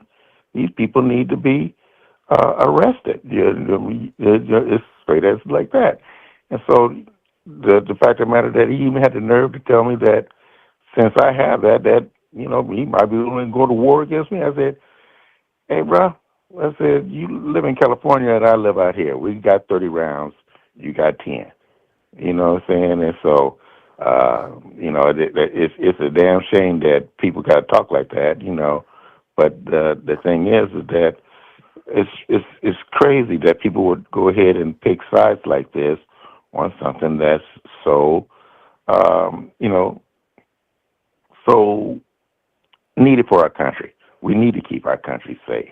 We need to get people who are not legally here out. Look, We're not saying that you can't come back, but you got to come back correct. And not only that, that anybody who do not want to assimilate to our nation the way that our country operates and everything, we don't want to operate like they do in Somalia. We see what that's like. You know, they run around scurrying over rubble. We don't want that. They got that already going on in Minnesota. Everywhere they go, trash is there, even in the snow. You know, trash, trash, trash. These people love that creating chaos. No, we're not in for that. We had that during the last time that Trump was ending up his term of office. They created the same type of scenario, just tearing up everything. Would go ahead and raise up a criminal and make him like he's MLK. You know what I'm saying? Come on. And even that, I don't even go there on that. The things that we're finding out, you know what I'm saying, about his dark past, like you said, communists. You know, he was a communist, and so the socialist ideas and everything like that is what, unfortunately, the youth today is being gravitated to. Why? Because they want things given to them instead of them going ahead and working for it. It's a damn shame. But we just need to get back, to correctness. And that Secret Service agent who's spilling his guts and everything like that,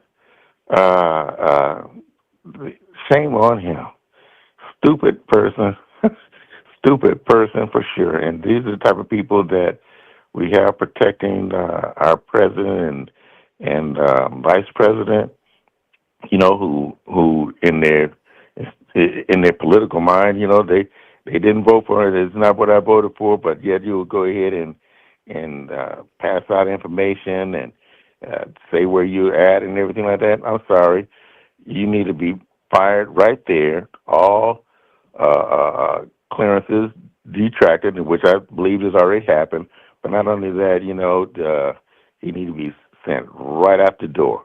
I mean, it's already been investigated. We got you on film, bro. You know what I'm saying?